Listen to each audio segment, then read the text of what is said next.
Great. Good evening, West Orange. It is Thursday, October 6, 2016.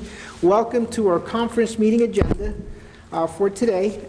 Karen Carnival, our clerk, is not available today. She is on a well-deserved vacation, taking a little time. And in her place, we have Fatima Baez Aguilar, who's the deputy clerk.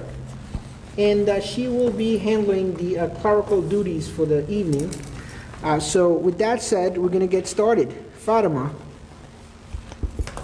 This is to inform the general public that this meeting is being held in compliance with Section 5 of the Open Public Meetings Act, Chapter 231, Public Law 1975. A notice of this meeting was emailed to the Star Ledger and the West Orange Chronicle on October 14, 2015. A notice of this meeting was also posted on the bulletin board in the Municipal Building, West Orange, and filed in the office of the Municipal Clerk of the Township of West Orange on October 14, 2015.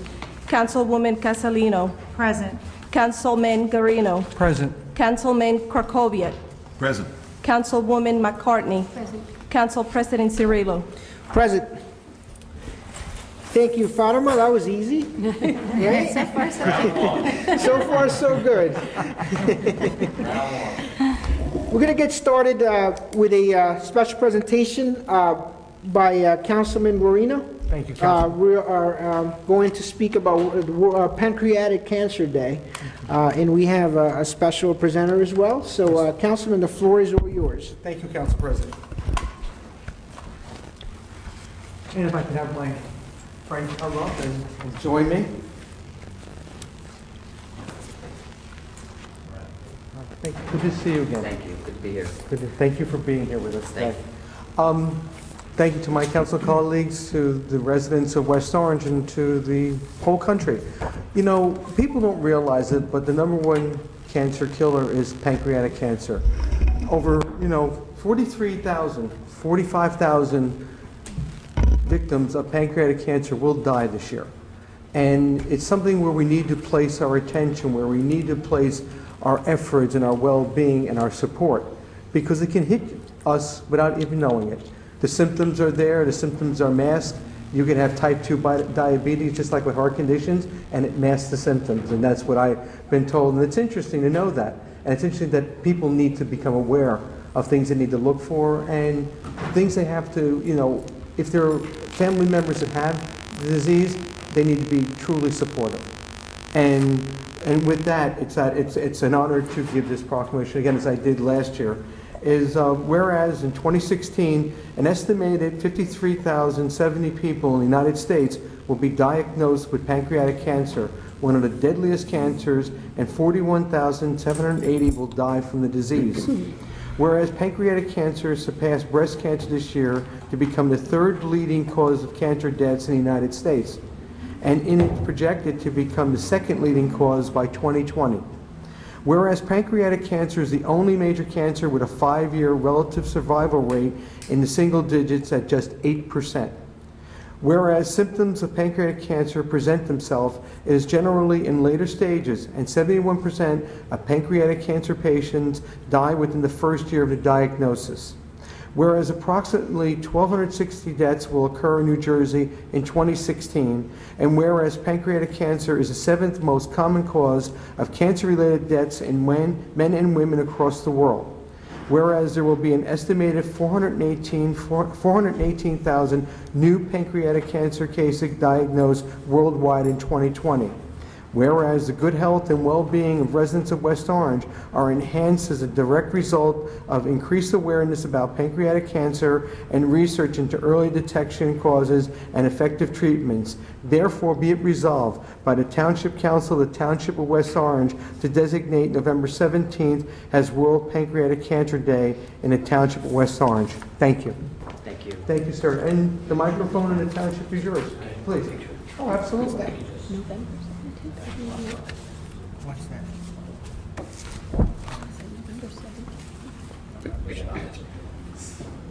You got papers and reports. Yeah. Thank you. Thank you. Thank you. Thank you, Councilman Guarino.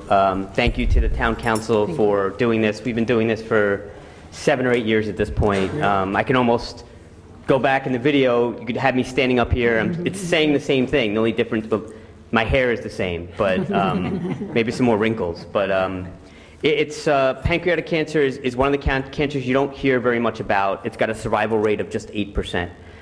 So that number has gone up a little bit in the last 7 or 8 years, but not enough. We have a goal in our organization. It's the Pancreatic Cancer Action Network, and you can reach them online at pancan.org to double the survival rate by 2020.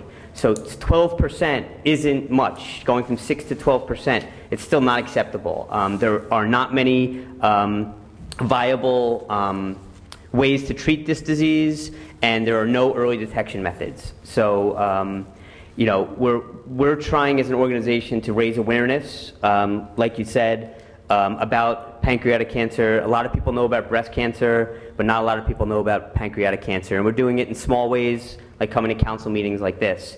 At Liberty, I work at Liberty Middle School. On November 17th, we're having a Purple Day. So we're asking all the students, all the faculty, everyone in West Orange can wear purple. If you turn on the news, you'll see people on the news wearing purple.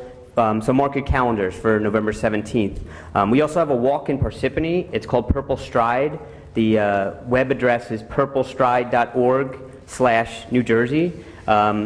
So if you're around November 13th and you want to come to Parsippany, which isn't far away at the Mack Kelly complex, we have we're expecting about 2,500 people, and we hope to raise about $430,000 to fight this disease. My father died of pancreatic cancer. That was 14 years ago. 14 is supposed to be my lucky number, and still not much has changed in that 14 years. The numbers are staggering, and we need to do something to change the direction and the course of this disease. Before I go, I just want to thank Karen Carnival for helping set this up, along with Council President Cirillo and Councilman Garino, along with the rest of the council, for allowing me to do this every year and to have this forum and a chance to inform the public. Once again, the website's pancan.org, and if you can come out November 13th in Parsippany to help fight pancreatic cancer and increase the survival rate and help those that are currently fighting, definitely go to pancan.org, and hopefully we'll get on the right track. But thank you so very much. Thank you for being Okay, here. thank you. Thank you. Appreciate it. Thanks. Thank you, Council President. Thank you very much for that informative presentation. Yes. I just want to make a comment. I think that was a great segue because, as you know, next month is November, but we call it Movember, to raise awareness about men's health. So that's a nice initiation into the month of November. Good call out, Susan. Any call here for the next proclamation? Members of the council, we have a proclamation that was sent by, forwarded from the fire department. And what this proclamation does, it has to do with Fire Prevention Week. Fire Prevention Week is next week. The dates are October 9th to the 15th. And today, the Township Council and the Mayor urges our residents, just to be proactive, check those smoke alarms. And the reason why next week is considered Fire Prevention Week is because it commemorates the Great Chicago Fire of 1871. In 1871, there were over 17,000 properties that fell victims to what they call the Great Chicago Fire historically, and it left over 100,000 people homeless. So that week has been chosen as Fire Prevention Week, and here in West Orange, we'll be commemorating by urging our residents to be proactive. Like I said, check those smoke detectors. The fire department communicated that the smoke detectors should be checked at a minimum every 10 years.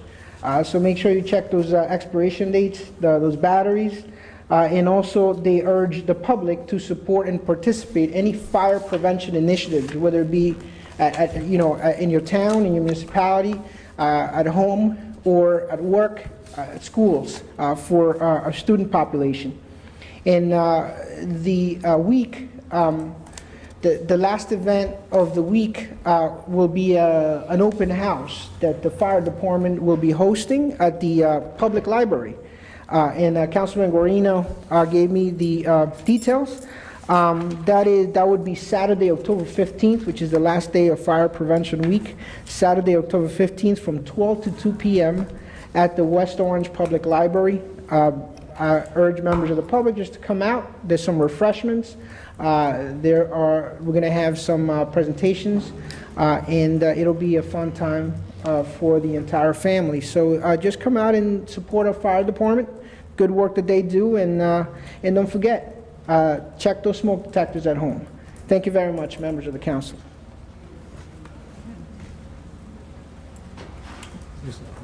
Did you want to know about the open house, Council President? Yes. Yes, the open house is October 15th, Saturday, and it's at Fire Headquarters on Valley, and it's from 12 to 2, and there'll be some interesting demonstrations. There'll be the demonstration of our new ladder truck. There'll be demonstrations on the use of the Jaws of Life. There'll be CPR demonstrations, and there'll be giveaways. So get down there, show your kids the fire department, meet our firefighters, and become aware of fire prevention and the things you can and cannot do in case of a fire emergency. Thank you, Council President. Yeah, so there is an event at the firehouse, and there's something else going on at the library as well. Yes, there is. Yeah, from 12 to 2. Okay, very good. Thank you very much.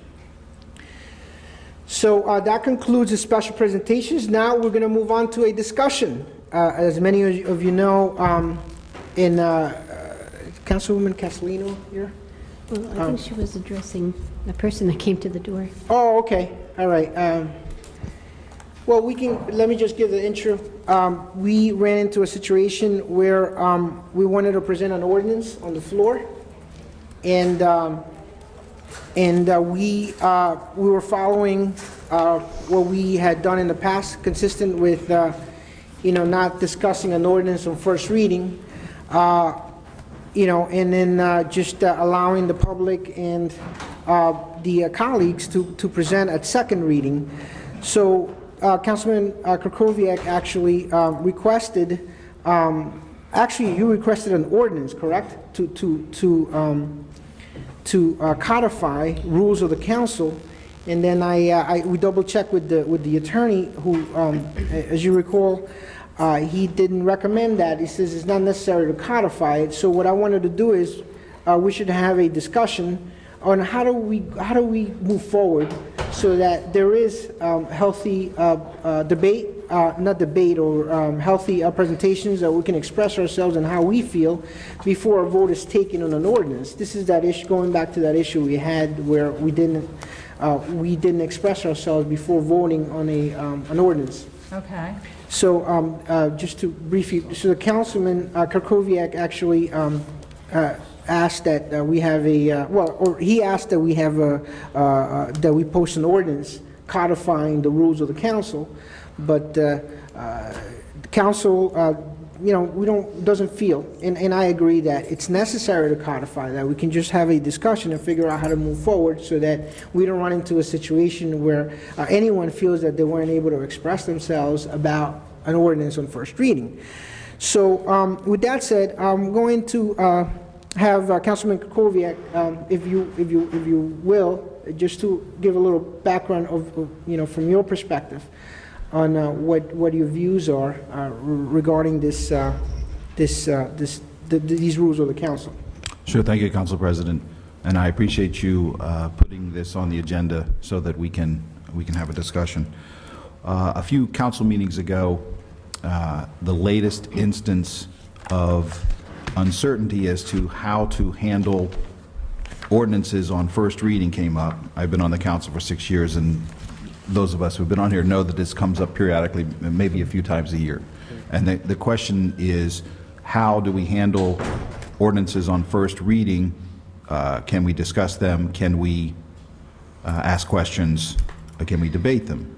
And what came up a couple of council meetings ago was Councilwoman Castellino seconded the motion to introduce the Senior Citizens Advisory Board ordinance that I drafted and moved on, made an initial motion to introduce. And she wanted to ask questions, and you said no. Yeah. And therefore she voted against introducing it on first reading. And I don't know if that played a role, but after that I just thought, this being the latest instance where this issue has come up as to how to handle ordinances on first reading. And so I drafted up a few sentences to add to our council ordinance in our municipal code that specifies a lot of our behavior and our rules and procedures. I first went to the state law to see if there was anything that detailed how first ordinances were supposed to be handled, and there's only a small part of the procedure of how to introduce, but not to the question of whether council members can ask questions and further describe it. Most of the time, as those of you who come to the council meetings know, we simply introduce on first reading by reading the title of the ordinance. And sometimes, occasionally, that, to me, doesn't seem to work. We have a council, a portion of our municipal code that is specifically talking about how the council should, what its powers are, and what its processes and procedures should be for a whole range of discussions. And there is some discussion about how to handle the ordinance, but it does not talk about this specific instance of how much discussion or whether you could even have discussion. And my thought was, since the council section of our municipal code specifies a lot of processes, that it would be a good idea to just add a few sentences that specify if any council member wants to ask questions, wants to have discussion, wants to read from the proposed ordinance, that they should be allowed to, so that there's no question when it comes up whether that's possible or not. And you can see just by the few number of times that this comes up on an annual basis, I would say no more than 2 or 3 times, that it doesn't come up often, but when it does, we should all know how to handle it at that point. And I feel pretty strongly that since our predecessors on the council found it important to put the council's procedures in our municipal code, that we should also pass an ordinance that would add to it so that we can always refer to our municipal code. It's online. It's something that we can all get to. If we pass a resolution somewhere down the road, we may forget. And it also holds us accountable to our constituents, who can also look at the code and say, hey, the code says you should be doing this, why aren't you doing it? So I just drafted something up, followed the procedures to send it to you and to Mr. Kaiser for legal review, and when I saw that it was not on the agenda for the meeting tonight, I sent you an email and asked you various questions, because this is just the latest in, I don't know, the last 3 or 4 times I've tried to either introduce legislation or get an agenda item. I have been unsuccessful, I believe, in a timely manner. So in a timely manner of getting the legislation onto the agenda for discussion. So I really appreciate you putting this on the agenda so that we can discuss it and perhaps get a little clarity going forward. Thank you, Councilman. Yes, Councilman.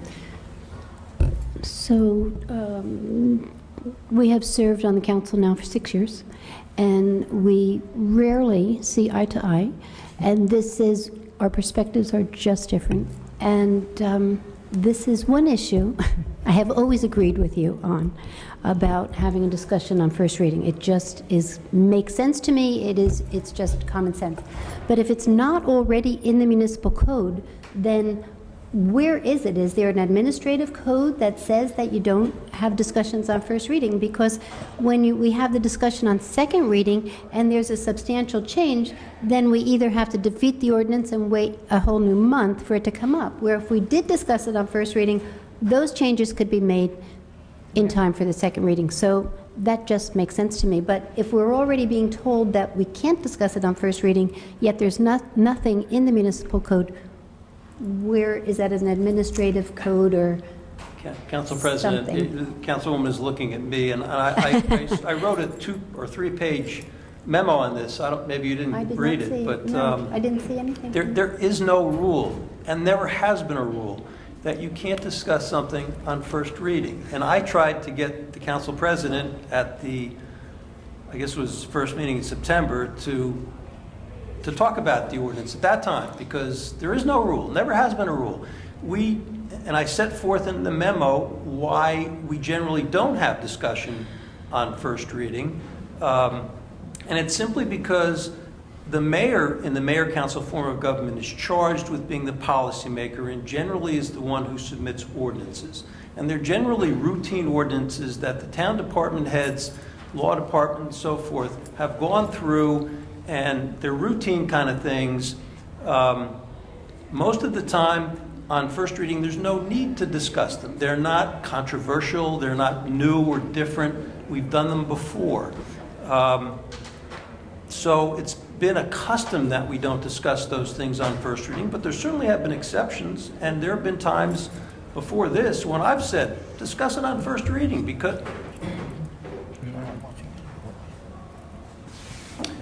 because it saves time. If you can resolve language differences, for example, on first reading, then you don't have to wait until a wasted 2 weeks to put it on. When it's going to then get rejected because it needs different language, I can make language changes based on the council's conversation or whatever within a very short period of time. Then it can get re-advertised, reintroduced, and it saves at least a couple weeks, sometimes more than that, to get something adopted. So to me, it's clear, and it's always been clear. You can discuss things on first reading. There's no reason you can't do that. And the time when you should do it is if there's some controversy, particularly when some language changes might resolve the differences between council members so that you have at least 3 people who are going to vote for it. And I suggested a mechanism or alternative mechanisms for council members who, in the rare instances when they introduce their own ordinances, doesn't happen very often, but on occasion, a council person has wanted to do something by way of legislation, by way of ordinance. And when that happens, before it goes to the legal department for review and so forth, it makes more sense to make sure that there's support for it. And I'm not saying that you can't introduce something with no support, but what sense does it make? It just wastes a lot of people's time, and I don't appreciate it when my time is wasted because I got plenty of stuff to do. So, but if I know that if it's going to get a second, and perhaps it's going to get 3 votes, then I'll spend the time and I'll work with whoever is formatting the ordinance to make sure it's legally correct. I'd suggest changes myself, which nobody has to accept, but so I think that's a sensible way to do it. And frankly, the sensible thing to do in those rare occasions when a council person wants to introduce an ordinance is to put it on this conference meeting agenda to discuss. And then if there's support, it can go forward. If there's no support, the person who wants to do it will find out where the problem is, perhaps be able to rethink, redraft, whatever. And it's helpful to have a draft. Frankly, I was appreciative that Councilman Kukoviac had a draft that I could work with. I didn't agree with some of it, but that's neither here nor there. It saved me time. So I think that's the sensible way to do it. First, I think you try to get the mayor to go along with it, because if the mayor agrees with it, then it's going to get vetted through the department heads and through the law department, and it's going to go on the agenda in the normal course. Probably not going to be very controversial. And then it's up to you folks to decide whether you want to enact it or not, as you do with all ordinances. If it's a situation where the mayor doesn't go along with it, then a council member, you can all talk with each other as long as it's only with one other person at a time and not two members, because then you have Open Public Meetings Act problems. So you can make a phone call, say, hey, council member, I'm interested in doing this. Would you support this? And if you can get a couple people to agree, then again, you've got a majority. They may or may not vote as a majority at the council meeting, but at least you've got something to work with, and we've got then a draft perhaps to work with. And if that doesn't work, or if you prefer to do it all together like this, like we're doing now, then you do it that way. And this way makes a lot of sense to me, frankly. But I don't see the need to codify it. It's kind of common sense. It's the way most council members have been acting for as long as I've been here, and since before that, frankly, because from what I know about how the council acted in the 1990s. So I don't see the need to codify it. In writing that memo, I also pointed out that the council rules, you're permitted under the Faulkner Act to adopt them by resolution, not ordinance. The mayor doesn't need to approve the council rules. The mayor's not part of this council, part of the governing body, but not part of the council. So there's no need to go through the process that's requires public hearing and so forth. Frankly, the public isn't so concerned about the detailed manner in which you operate. You've got to comply with state statute. You've got to be fair, and you've got to provide notice and all that sort of stuff. Beyond that, the details really aren't that important. And so you can, and other towns sometimes do this, they adopt council rules by resolution. They're frankly easier than to change when you want to change them, and council rules aren't very permanent. They get changed. It's just a more sensible way to operate. Now, you don't have to do that. It just makes it a lot easier. And I'm not looking for the job of taking our existing rules and putting them into a form of a resolution, but it can be done. Yeah. There's probably some sense in the council periodically, I don't know that it's something that needs to be done every year, to go through all their rules and decide, do we want to keep this? Do we not want to keep this? Do we want to make changes? And the rules often don't comport with the way you actually operate, because these rules were made up by some council 20 or 30 years ago, and you've all, through the course of history, changed how you do things, never bothering to look at the code book, because nobody does. So you're often acting perhaps inconsistently with those rules, but it doesn't matter in terms of you're getting your job done. So, okay. Well, thank you. Council President? Yeah, but before, allow the other member to speak, because she hasn't spoken yet. Yes, Councilwoman? Unless you yield the floor. Yield the floor. Thank you. It was really just that a few years ago, we did look at the municipal code. And if you remember, one of the municipal codes lays out the agenda, our council agenda. And we added a work session or work discussion that can always be added to our agenda. We haven't done it, but that would be a perfect opportunity to have the discussion. And I don't know if legal counsel has come across this, but conference meetings in other towns are work sessions. A conference meeting is a work session. Well, there are towns, and for example, Orange used to do this when I had a job with Orange, where the 2 meetings per month, one of them was a conference meeting, not a regular, where they would talk about things but not take action. And the second meeting was a take action meeting, which is more like what we have every meeting. There are other towns that do that as well. Again, it's a matter of taste. It's the reason different people get elected to council. They want to do it differently. And you guys can make changes. You can make them more easily if you've got everything in a resolution instead of in an ordinance. But either way, you can make changes. You got to always remember, and I've indicated this before also, and this came up during the course of all this, council president has no more power or authority than any other council member, and we've had this conversation. The only reason we have a council president is to run the meeting under Robert's Rules of Order. That's the only reason. We've added to that, as you may, some additional jobs, and the main one being to help the clerk in preparation of the agenda. Frankly, just think about it. That's just a common sense, practical thing. because if you didn't have that, then Karen, whoever the clerk was, would have to communicate with all of you and try to get agreement as to what was going to be on the agenda, which makes absolutely no sense. And frankly, it's hard to reach people sometimes. So there's a point person, and the council president is that person.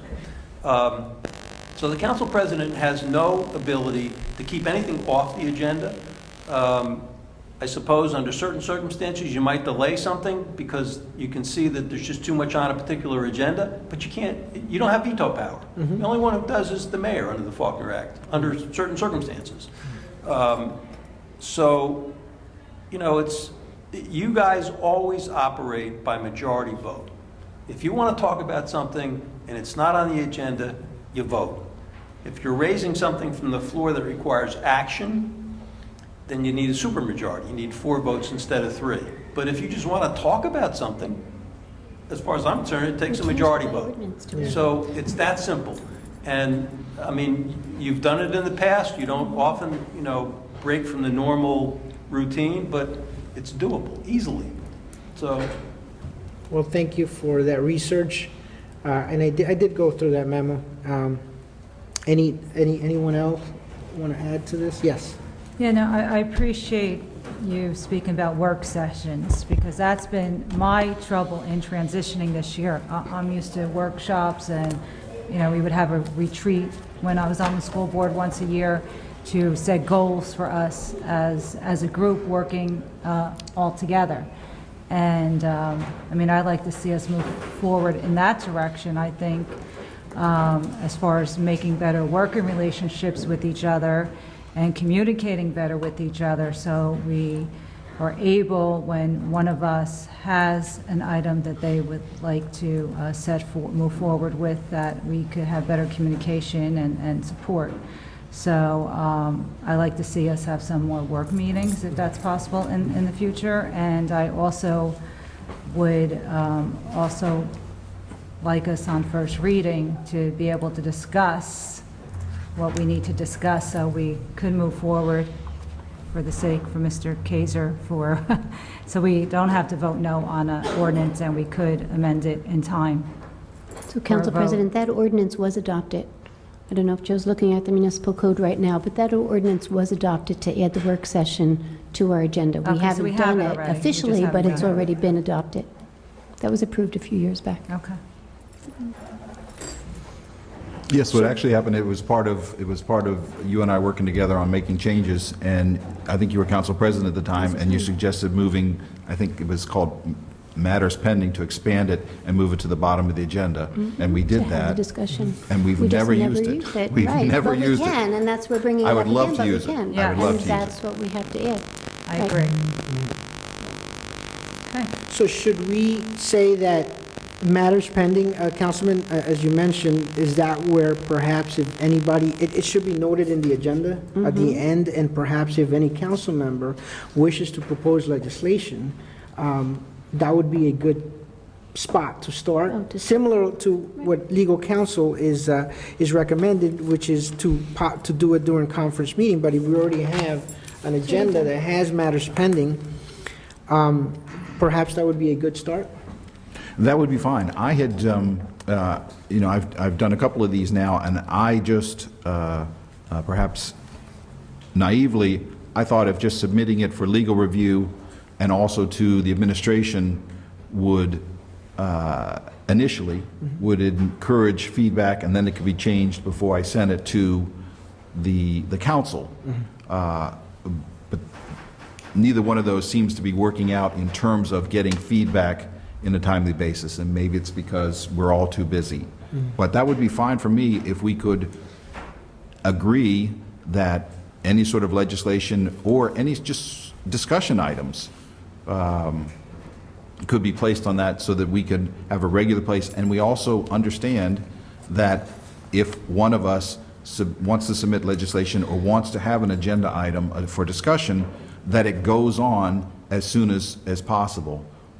What I've seen is that I'm submitting stuff that I think is well in advance for review by the council and by the administration, and it's not. It's being held over for another council meeting, which is just frustrating to me. So I would like to get that agreement that we use that for discussion of any legislation that we want to introduce, that would be fine with me. And, Right. and Sorry. so maybe we add this to the next council meeting to discuss. Well, to that point, Fatima can take notes here, that this is already standard, and there may not be any communication, there may not be anything pending on our regular agenda. Okay. All of this it's standard.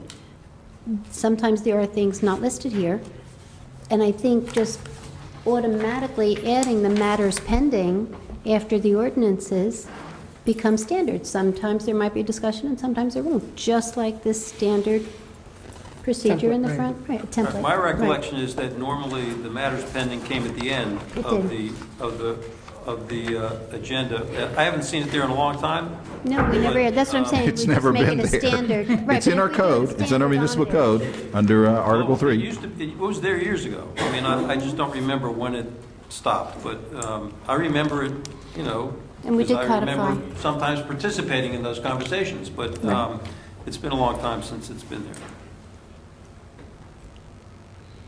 Okay. Let's make that Fatima happen. made a note, okay. And- Yes. And if I could, if my fellow council members have had a chance to look at the proposed legislation, I think it's 3 sentences long. If we've all had a chance to look at it and we don't think it's objectionable, maybe we just decide right here that we can put it on the agenda for the next meeting, so it can be on for first reading.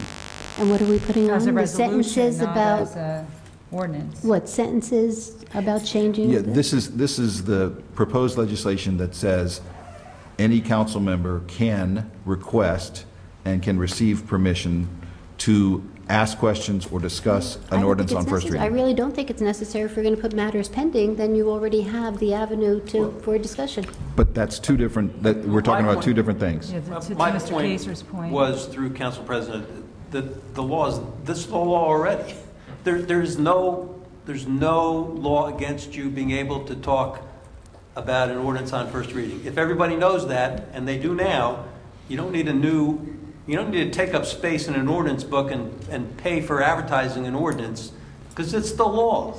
And what I just, I mean, maybe every time there's a new council president comes in at the beginning of every year, maybe I should say this, I don't know, but I mean, again, normally it's not an issue. And I distinctly remember at the September meeting, I encouraged you Yes. to Yeah. allow us to talk about this, because there's no, Right. There I was mean, no I got, discussion. Well, I Look, just I have to mean- explain that I was just being consistent, and you explained that has been the consistent a process. habit, you And know, now it's you not the law. Right, it's a habit, exactly. So it's that's perfectly why, legal to discuss on first reading. And the best time to discuss is before you even introduce. I mean, it's on the agenda, it comes Yeah. up. Talk about it if you want to talk about it. And resolve problems. And it helps all of us, because it can save a lot of time. right, So, right. So, And could I just add something to that? And just not Yeah. to confuse the public who's listening to us hash this out, is that, the rule still, I mean, the statute still remains the same, that the public can't make comment on first reading, just we can. We can discuss it. They'd have to make comment on second reading. well, again, I get, there's nothing that would prohibit the public from talking on first reading, but why would you do that? The purpose, the ordinance statute, and there is a statute regarding ordinances, its purpose is to provide notice to the public, so they have the opportunity to be heard at the hearing before adoption, which takes place at the second Yes. hearing. You don't get 2 hearings, you get 1 hearing. Yes. So if you had public discussion at the introduction, you'd just be taking up a whole lot more of everybody's time, which is completely unnecessary. I mean, I hesitate to say this, but I suppose if there was some controversial ordinance and you wanted to allow the public to talk about it at that time, You can. there's no reason you couldn't. Again, majority vote. I move to allow the public to speak about this, on first reading. How many are in favor? Take a vote. If you got 3 votes or more, then then it's done. You can limit the time, you can do whatever you want. I mean, this body acts as a representative, democratic body. You can do almost anything you want, as long as it's within, state statute and so forth, by a simple motion and vote. Okay? And I mean, I've seen other jurisdictions do that all the time. We don't do it very often here, but sometimes you do. Just to a recap, I know some folks just came in a little bit after we started the discussion. We're talking about the rules of the council and how we should operate. And I know we have some guests in the audience. We have some Boy Scouts, some Cub Scouts. How you They doing? look like Weeblos to me. Yeah. I know, once we go into public session, perhaps you guys want to come up and introduce yourselves in a little while, once we complete this discussion. Anyhow, so Councilman, so there are no rules. There are no rules. Like, we can allow public to come up in first reading. We can allow, we can discuss on first reading. I mean, it's enlightening to know that. My approach was to be consistent with what historically we've done, which is, and in some ways, I guess we've limited, our ability to be open with our thoughts by following a strict process. But after that legal opinion, we're willing to be more, I guess. Lack of a better word, just to be allow folks to freely express themselves. So where are we going? So we're going to add we're going to amend the agenda. Right, and to make sure that we add matters pending to every agenda, even if there's no discussion, because it's not there now. So I just wanted to come back to something I said a few minutes ago, which was, if you guys have had a chance to look at this proposed Have not. ordinance, okay, so you haven't. So I let's, have. yes, you and I have Yeah, discussed it, I'm yes. fine with that. Yes. Then, if you guys aren't ready to do that, then we'll put it on matters pending for the next council meeting, and we can discuss it at that time. Okay. Very good. And And I I guess just, I'm still thinking, is it necessary? Because if we're going to put matters pending, and here's the discussion, do we need to go through the expense of advertising a change in ordinance? If it's already in the ordinance, there's already a municipal code that's saying we can have a work session. We'll And have that whatever you want to call it, a discussion. work session, a discussion, whatever you want to call it. We'll have it then. It's already there. We'll have that. I'll find it, and I'll send it. I know you're talking about work session and discussion. What I'm talking about is a ordinance that comes on the agenda, that's on the agenda and comes up for first reading. So in my mind, those are two different things. Oh, right, but I feel like we already voted on that. I think it's a majority. Oh, yeah, we I did. think We that's a did. super majority It's a that we're procedure. already just saying, I don't think that's necessary to put it in the code. But we can discuss it. I mean, that's Okay. our There exercise, you right? For the next meeting and the matters pending. Let's see if we can make it work. Yeah. So we'll move on then to be continued. So thank you all. Mr. Kaiser, thank you again for that legal research. And do we want to go into council liaison announcements? Sure. Yeah, I could start. Yes. And going to, well, thank you for Todd Cohen for the, coming out for the Pancreatic Cancer Awareness Month. The West Orange, and following in that theme, the West Orange Scholarship Fund, along with Don Shoger from the Shoger Group, will be hosting a fundraiser for one of our lost officers to the disease, Timmy Groves, who had passed. We lost about 5 years ago. The event is next Wednesday night, October 12th, at the Wilshire Grand Hotel in the Loft at 6:30. And all proceeds will go to the West Orange Scholarship Fund. I just want to talk a minute or two about Officer Groves. He was a very dedicated officer to the community police service group that was stationed on Washington Avenue. He works very well with all our students in the West Orange School District. If he would see a child out on the road, or he always would be counseling them, always welcoming them to the police substation and working with them after school.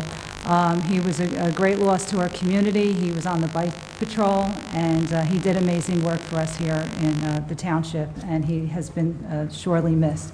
So for all those who like to come out and support the event, we'd love to see you there.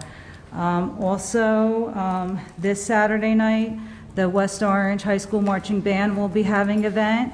They're having an invitational at West Orange High School.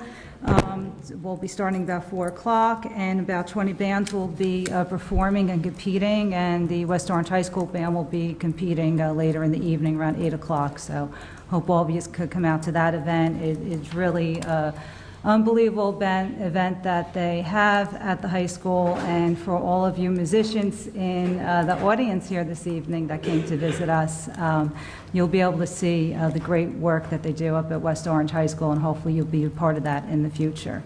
In safety theme, Kelly Elementary School, we want to congratulate and thank you to our police department for Walk to School Day yesterday, where many of our students met and they walked to school in the morning. So congratulate them for all that effort and trying to bring awareness to our pedestrian traffic safety. And that's about it. We had, and I'll share with my colleague here, the Friends of the West Orange Public Library. We had our book sale this weekend, which was very successful. Thank you all, those who've come out, and let my colleague talk about that a little bit as well. Thank you. Thank you, Councilwoman. Councilman? Thank you, Council President. You're exactly right, Councilwoman Castellino. The Friends of the West Orange Public Library had a huge book sale at the library this past weekend. I'm seeing some faces out there that I saw there. We had a huge turnout. We raised well over $4,000 for the library. I can't give you a specific number. I'm still waiting for a couple of, I think, small expenses, but it should be close to $4,500, which is just tremendous. The library had not had a book sale in more than a decade, and so we had somewhere north of 20,000 volumes. And even though we probably sold 4,000 volumes, we still got a lot more books, so I suspect we'll be doing another book sale sometime soon. So I just want to say thank you to everybody at all the library employees that helped, everybody at the Friends of the West Orange Public Library, the volunteers, and especially everybody that came out. It was just a tremendous success, so thank you. If you're interested in supporting the library through the Friends of the West Orange Public Library, you can go to the library's website, WOPL, for WestOrangePublicLibrary.org, and look for our section, and you can sign up to be a member and volunteer, and we'd love to have you. Just one more announcement. There are, as far as I know, right now there are 2 debates for the council candidates. There are 3 seats open in the election in November. The first debate is sponsored by the Pleasant Valley Civic Association. It's Wednesday, October 19th, 7:30 at the Wilshire Grand. And I just heard, and perhaps some of the other candidates haven't been contacted yet, that the West Orange African Heritage Organization is also sponsoring a debate on October 20th from 7 to 9 p.m. at Washington Elementary. Now have so not been contacted. So I was contacted about an hour ago. So Well, we're going to contact the rest of the council, or I don't know. I'm sorry, Councilman, please. And hope to see you there. Hope to see you there. That's all, Council President. Thank you, Councilman. Councilman Guarino. Thank you, Council President. First of all, congratulations to the Kelly School parents and students for a great job on your walk to school. It's a big effort of our complete streets. It's a big effort for getting our children healthy to walk to school and eventually making our neighborhoods very safe for them to walk their way to school. It's a good, healthy way. The fire department, of course, we weren't here. The fire department's having their open house to continue with Fire Prevention Week on Saturday, October 15th at fire headquarters from 12 to 2. There'll be demos. There'll be demos of our new ladder aerial truck for people. There'll be CPR demonstrations, Jaws of Life, giveaways, and information on fire prevention. It's a really great activity. You should make the effort to get there. The firemen are looking forward to seeing you. Work on the mini park at the Edison National Park is progressing along. It's the mini park across the street from the Edison National Park that will eventually house the statue of Thomas Edison sitting on a bench looking at his laboratory. The park is sponsored in part by the West Orange Unico. It's a big effort on their part to give back to our community, and we're really excited about that. And that's all I have, Council President. Thank you. Thank you, Councilman, for those announcements. What about the great Okay. Muckers Ball? Oh. Okay, Councilwoman Okay, sorry. McCarty. I should have known. I should have known.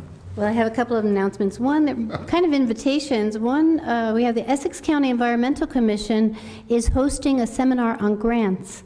I'm extending the invitation. It's going to be next Thursday, October 13th, and it's at Verona Parks Boathouse at 7 o'clock. The West Orange Arts Council is celebrating their first-year anniversary at 551 Valley Road of their gallery and gift shop. Everyone's invited. That's next weekend, October 15th and 16th. You can go to woarts.org for information on that. And starting tonight, Luna Stage is starting a production of King of the Mountain, which is a story of President Theodore Roosevelt and naturalist John Muir and the ongoing power struggle on what to do with public lands.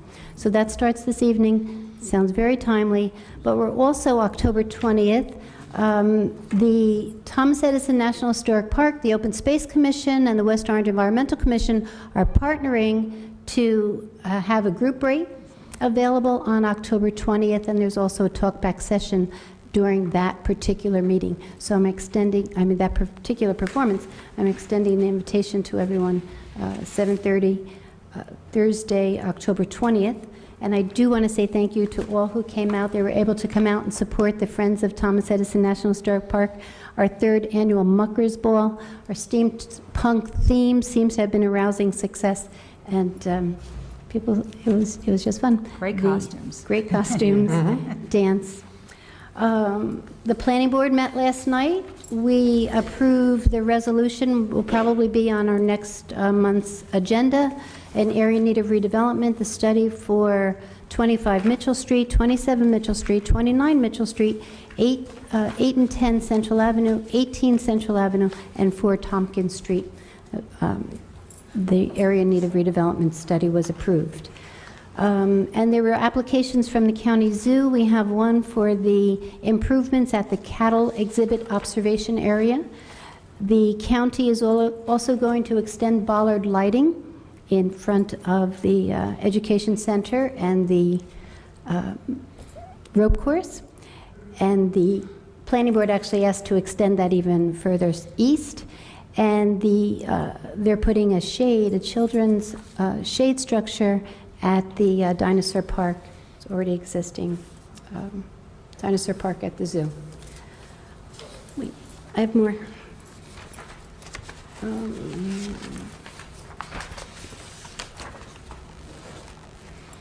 I'm glad Pleasantdale is here because another resolution, I don't think it did not make it to our agenda this evening, and I'm sorry to see our engineer's not here because I know he's been knee-deep in this application.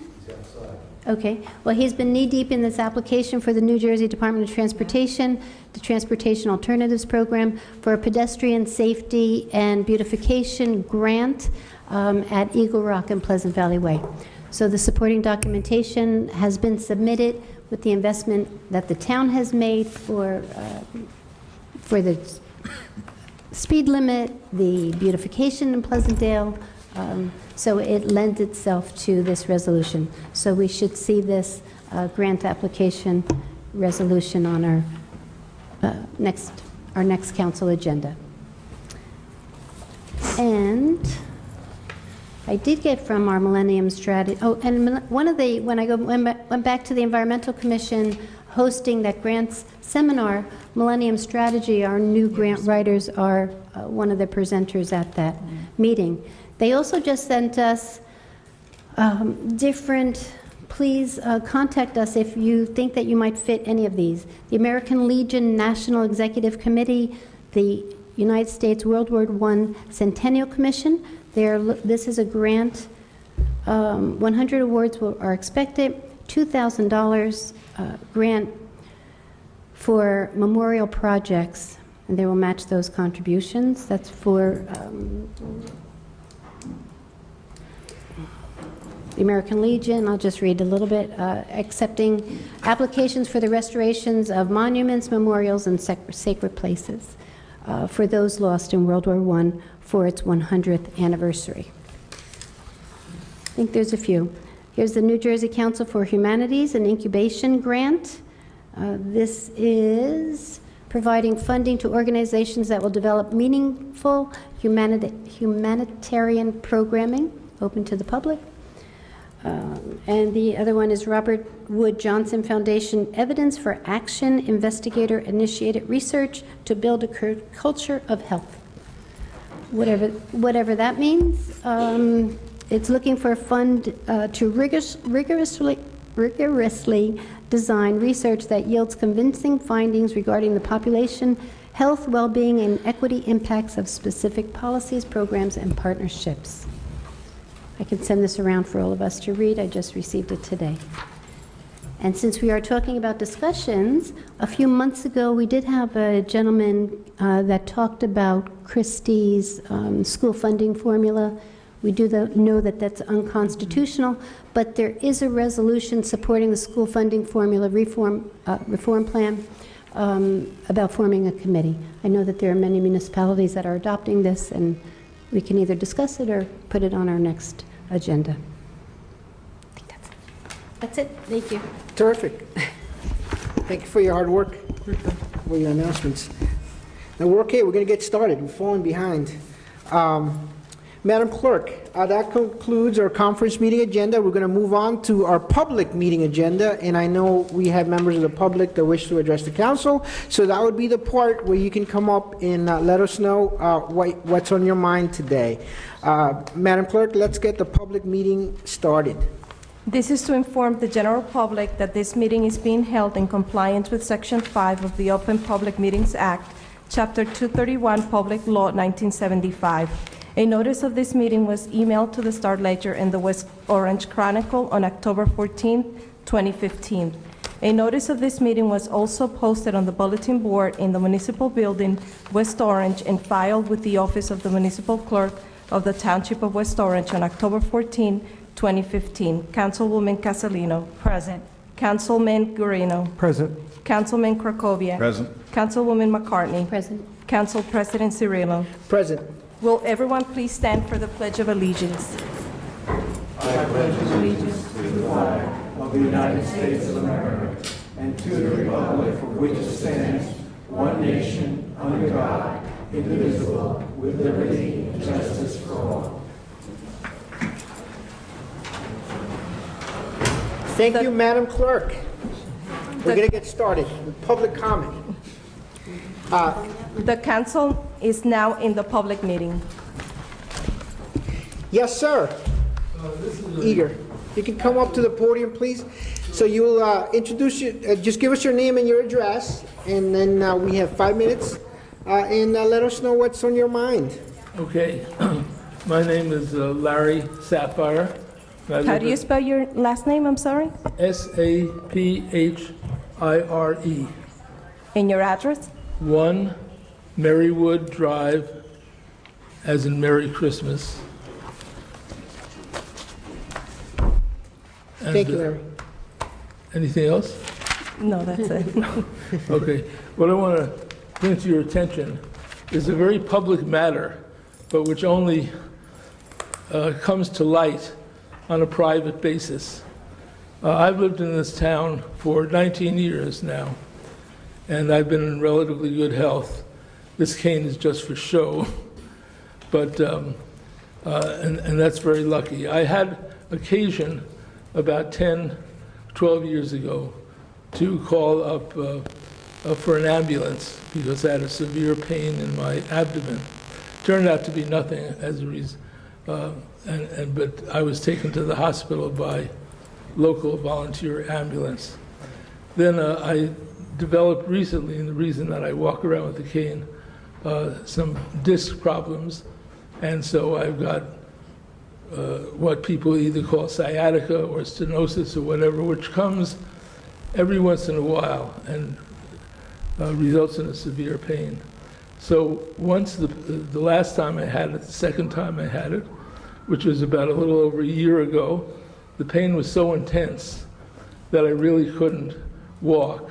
So after about 5 days, I called up again with the idea that I needed to be taken to St. Barnabas, and I forget whether I called the police, I guess, And an ambulance came, 4 guys, very nice, and I was in the 2nd floor of our house, and because I couldn't walk at all, they loaded me onto a kind of a handheld gurney, and the 4 guys carried me down the stairs, and I got to the hospital and so forth. Now, in the course of being cured of this pain, I was given a steroid pill, and I'm just telling you this because it leads to the next problem. A few days, I spent about 3 days in St. Barnabas, and then I came home. My wife took me home in the car, but very likely because of these steroid pills, I woke one day about 2 days after I'd come back from St. Barnabas with a funny feeling starting in my back. And this feeling over the course of about an hour kind of enveloped my torso. So I didn't have any problem breathing or anything, but I said, I better get back to St. Barnabas. So I called the police, and they sent over an ambulance. And it turned out that, and this is not part of the reason I'm here, just turned out that this feeling dissipated before the ambulance came. And I told the guys who came up, another 4 guys, I assume they were out of the same outfit. I see you shaking your head because you know where I'm going here. And I said, this has become a false alarm.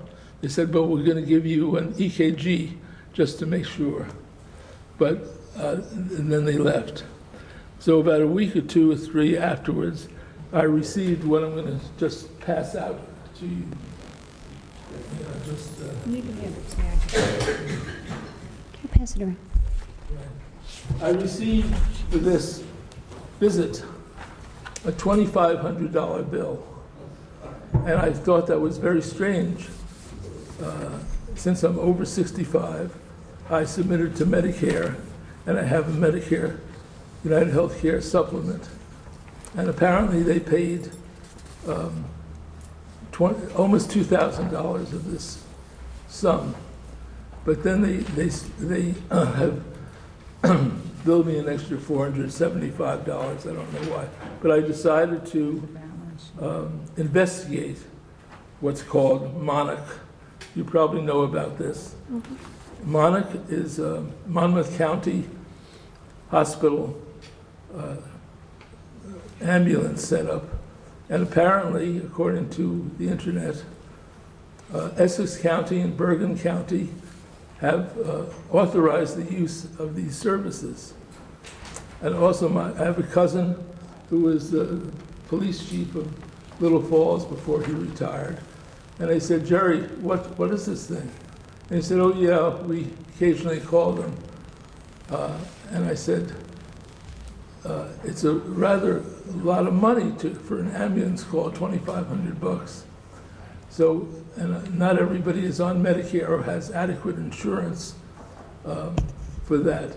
So the reason I'm here is to bring it to your attention that if you should call up and the police person on duty calls MONARCH without your ever having any idea whatsoever of that they're going to charge you $2,500, which I think is ridiculous, then you know you get a bill for that rather large amount.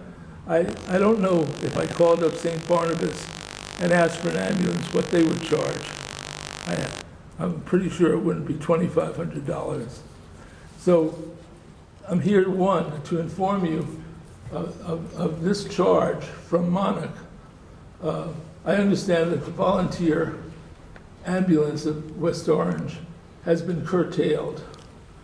I don't know anything really about that. Larry, I'll ask you kindly just complete your remarks because your time is up. Oh, I'm sorry. Okay. It's okay. No. So I wanted you to be aware that this kind of situation can hit anybody in the town. Again, in the same week, I got the volunteer service, and I never heard anything more, and then I got this MONARCH. But I don't know what you all I can do about it as a town council. I wanted to bring it to your attention. But I'm going to go to Novitas, the Medicare people, and make a charge of fraud against Monarch. I'm also going to go to the Essex County prosecutor and find out what she has to say about it.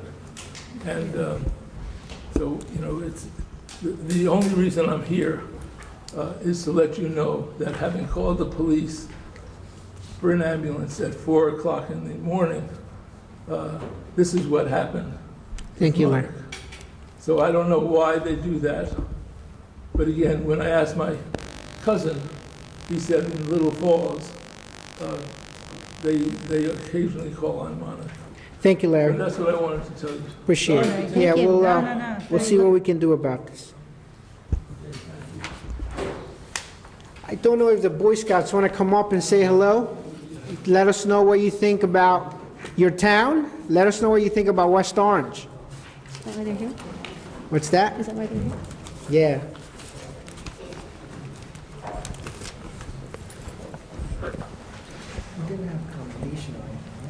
I didn't know they were coming. Did you know they were coming? Hi everyone, I'm Sean Harrington, and this is the PAC-10 Weebles 2 den of Pleasantdale, well now Kelly Elementary School, and Redwood, PAC-10.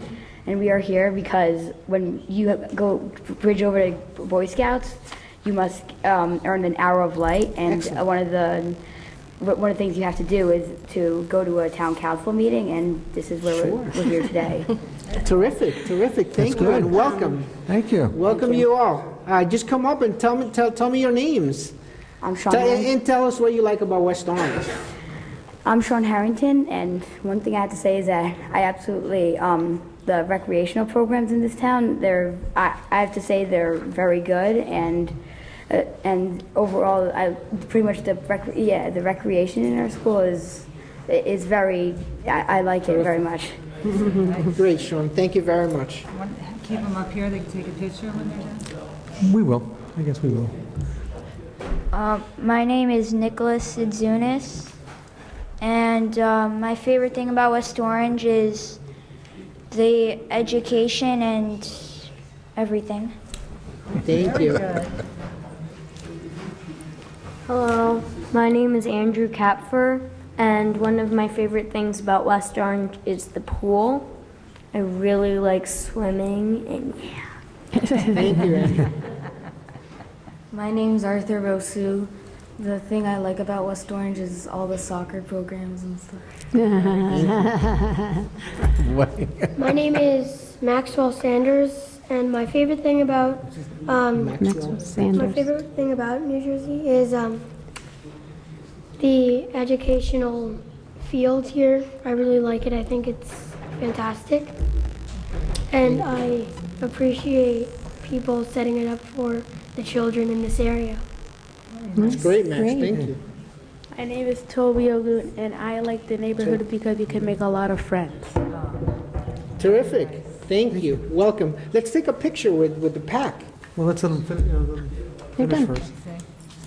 Next. They're done. Oh, That's Sean. everybody done? Okay. That's Sean. All right, where's the moms with the camera? Hopefully one day you're going to be here, right? Representing us, Good. right? Your civic duty. Come do your civic duty. Oh, I'm the guy. Come right here. Is your Cub Master or your band leader here? I spoke to this pack before.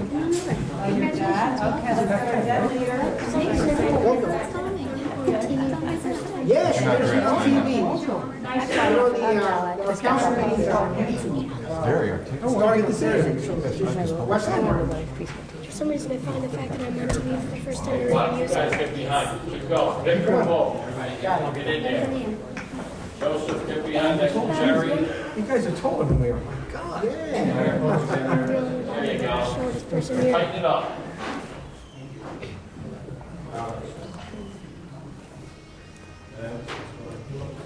So everybody's going for the arrow of light? Yep. Good for you. Good. That's right. And then you go for the Order of the Arrow, right? When's your crossover? March. Good job, guys. Thank you for visiting us. You're welcome anytime. Always come anytime. Yes, That's right, you did. Nice job. Thank you for coming. thank you. Good luck to you guys, okay? Good luck to you. How are we doing with that popcorn? Yeah, what about We're moving that popcorn. I bought enough popcorn. Don't forget. Yeah, I got my share. Wait, did I get, and move the seat? But now you got to stay for the whole meeting. I don't know, they may have And we want them homework. to come back. Who's the next member of the public? Anyone else wishing to address the council at this point? Yes, Rosary?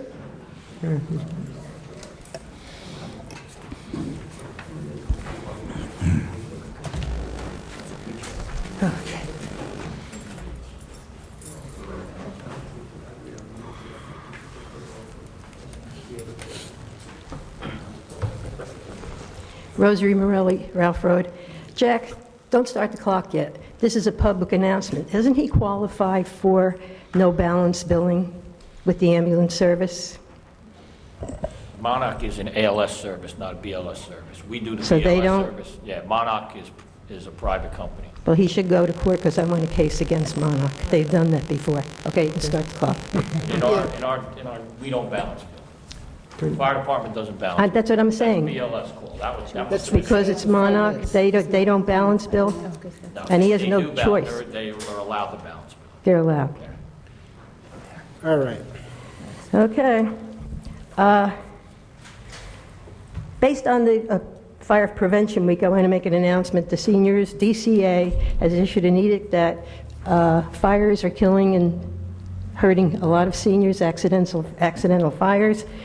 So I negotiated with the fire department, and they're going out to talk to the seniors at their facilities, at the different organizations, to make them aware of dangers of fire. And as far as the West Orange African Heritage Organization, well, everybody's invited. I know I'm a parliamentarian for the organization, so you're invited. Thank you. You're very welcome. Okay, I have a few items I want to speak about. Number one is, although I haven't heard from the mayor since the last council meeting, when I challenged him to tell me exactly which senior programs and services that we have in West Orange that are comparable to or better than other towns. I'm going to continue, even though he doesn't respond, to do my research by visiting and speaking to individuals responsible for senior services in neighboring towns, especially in the towns that he mentioned. My last visit was last week. I went and visited with the Livingston Supervisor of Senior Services, and there's no way West Orange could even compare. And if you don't believe it, go, and you'll find out what they do. It was a lengthy meeting. It was so impressive. The other thing they do is they have programs for teens, young adults, seniors, and they have program for celebrations for veterans. It's an admirable program. And this program is totally paid for by, I think it's the 2 funeral homes in the town. Big parade. They don't spend any of the money. They get sponsors. We could do that here. We owe it to our veterans. Now, Montclair did a survey September 2013. Their programs are comparable to Livingston's. They have since the survey, which is 3 years ago, implemented. This is their survey. They implemented most, if not all, of the incentives. We are invited, some of the members are a group to their Seniorama, big celebration on November 3rd. I want to also cover for comparison the county level. From what I've seen and heard, no other county in New Jersey can hold a candle to what the county exec Joe DiVincenzo does for the seniors. And that's evidenced recently by the wellness fair that he had last week at the Cody Arena. Seniors personally thanked him, called his office, and sent emails. They're also grateful for what he does for seniors. Mickey, one of the seniors back there, was there. She can't stop talking about how terrific it was. Now, I spoke several times about my experience at the South Orange Maplewood, also known as SOMA, focus group meeting. Now, at the risk of being repetitive, the SOMA conference I attended in Maplewood last June 25th was an impressive event. The meeting followed the completion of their senior survey. The seniors were all bussed in from the two towns to interact directly with the mayor of Maplewood. We spoke to all the seniors, sat at all the tables with them, as well as the president of the South Orange Board of Trustees, which is like the mayor, and the directors of their individual recreation and health departments to develop SOMA becoming age-friendly communities. This is one of the reports. This is a planning report. And I'm sorry, I just can't buy the mayor's and some of the members of this council's comments that seniors are here yet enough. What they're telling us is we're second-class citizens who should be satisfied with yoga, aerobics, Zumba Gold, bingo, and knitting. We all may be old, but we aren't stupid. Just our life experiences alone has made us wise and aware that we are being cast aside.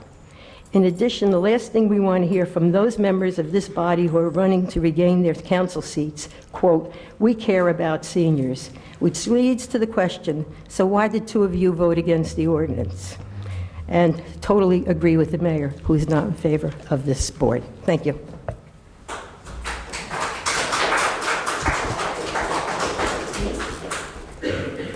Thank you, Ms. Morelli. Any other member of the public wish to address the council at this time? Seeing none, do my colleagues wish to address the public at this time? Yes. We'll go this way.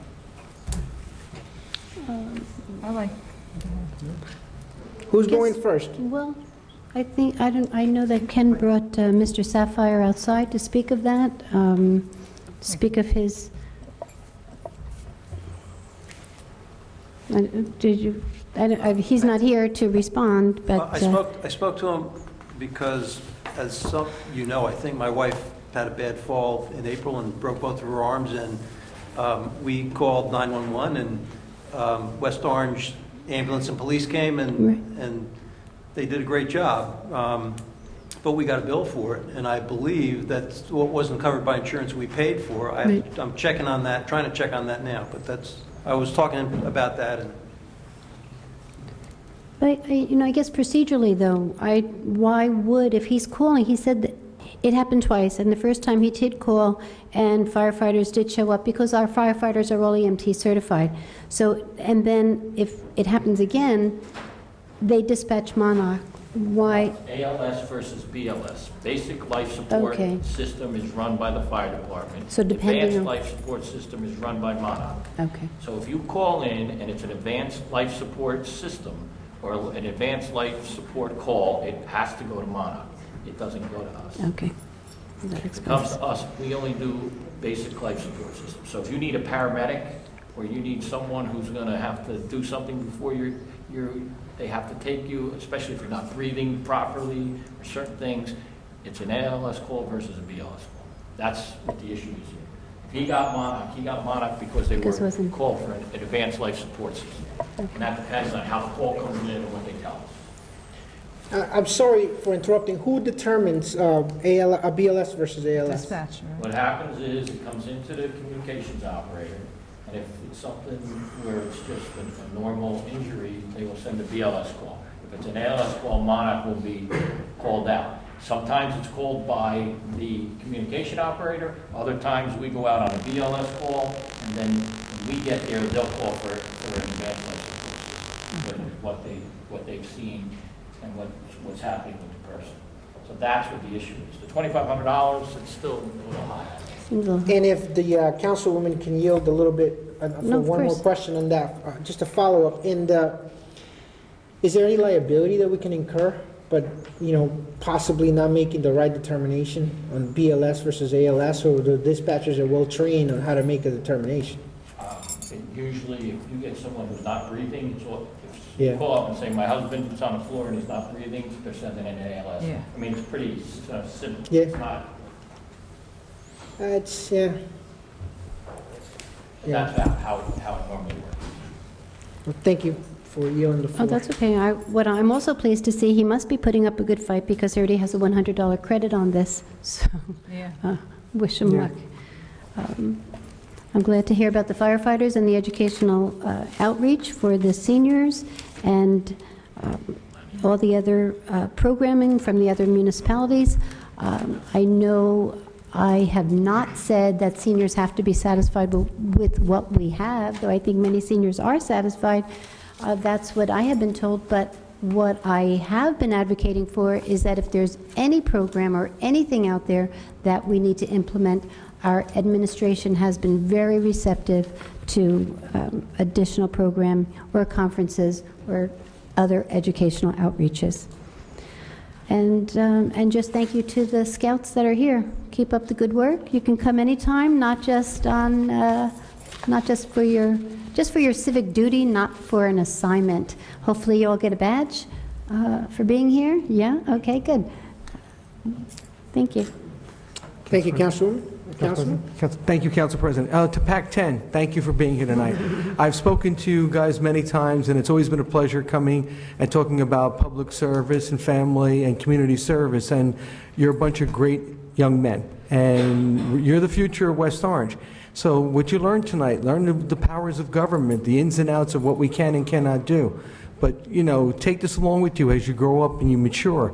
And you coming tonight shows a lot of dedication and a lot of perseverance, that you're really serious in what you do as a scout, and eventually as you go into young adulthood, what you're going to give back to your community. Because remember, as a scout, you're always going back and giving back to your community. And thank you for being here. And always feel you can reach out to us. You know, we're here to help you. We're only a phone call or an email away, and I'm sure all of you know how to use email or your cell phones, things like that, so thank you.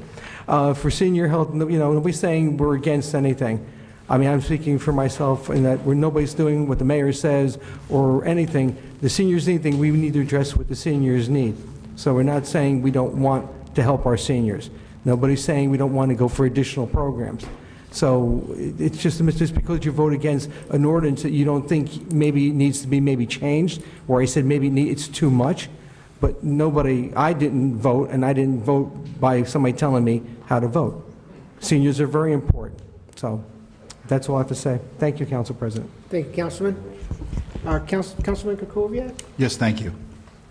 I just want to follow up on something that Mr. Sapphire said. He said that the West Orange First Aid Squad, which had been serving the community for 50 years, actually was not curtailed. It was eliminated last year by a vote of the majority of the council, who voted to take away their right to help people in West Orange, which basically drove them out of business. So curtailed is, I guess, a polite way, but they were eliminated. Just want to say to PAC-10, thanks very much for coming. I mentioned a little bit earlier about Arrow of Light. All these guys are going for Arrow of Light. Arrow of Light is the highest honor that you can earn in Cub Scouts, and it's one of only 2 badges that you can take from your Cub Scout years onto your Boy Scout uniform. So it's very important, and I'm very impressed that everybody's working on it. You've still got a few more months before your crossover, so good luck. Both of my sons did Arrow of Light, and I helped them just a little bit. So welcome here. Just to follow up on the issue of the Senior Citizens Advisory Board, just to refresh everybody's memory, I had proposed this working with Ms. Morelli and Ms. Zaulino, and it was not introduced on first reading. And I wanted to just follow up on a couple of comments that Councilwoman Castellino made last time, and just to perhaps clarify, because I do want to say I appreciate Councilwoman Castellino. She seconded the motion to introduce the legislation, so this is in no way being critical of her. But just 2 points I want to make, or at least try to make on a factual basis, and I'm not trying to debate or argue, but one of the things I keep hearing is that this legislation proposed to infringe upon the mayor's administrative powers under our form of government.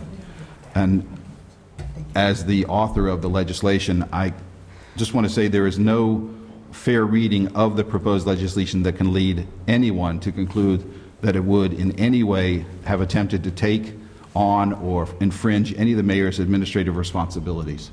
It is clearly and solely an advisory board, or was proposed as an advisory board, to advise the council and the administration and the mayor. It's true that the proposed board required the mayor to make appointments, and that 2 of those proposed appointments could be town employees or their representatives. That is exactly the case with several of the other commissions that are created by town ordinance. The mayor and the administration had plenty of time to review the proposed ordinance and provide input and suggested changes.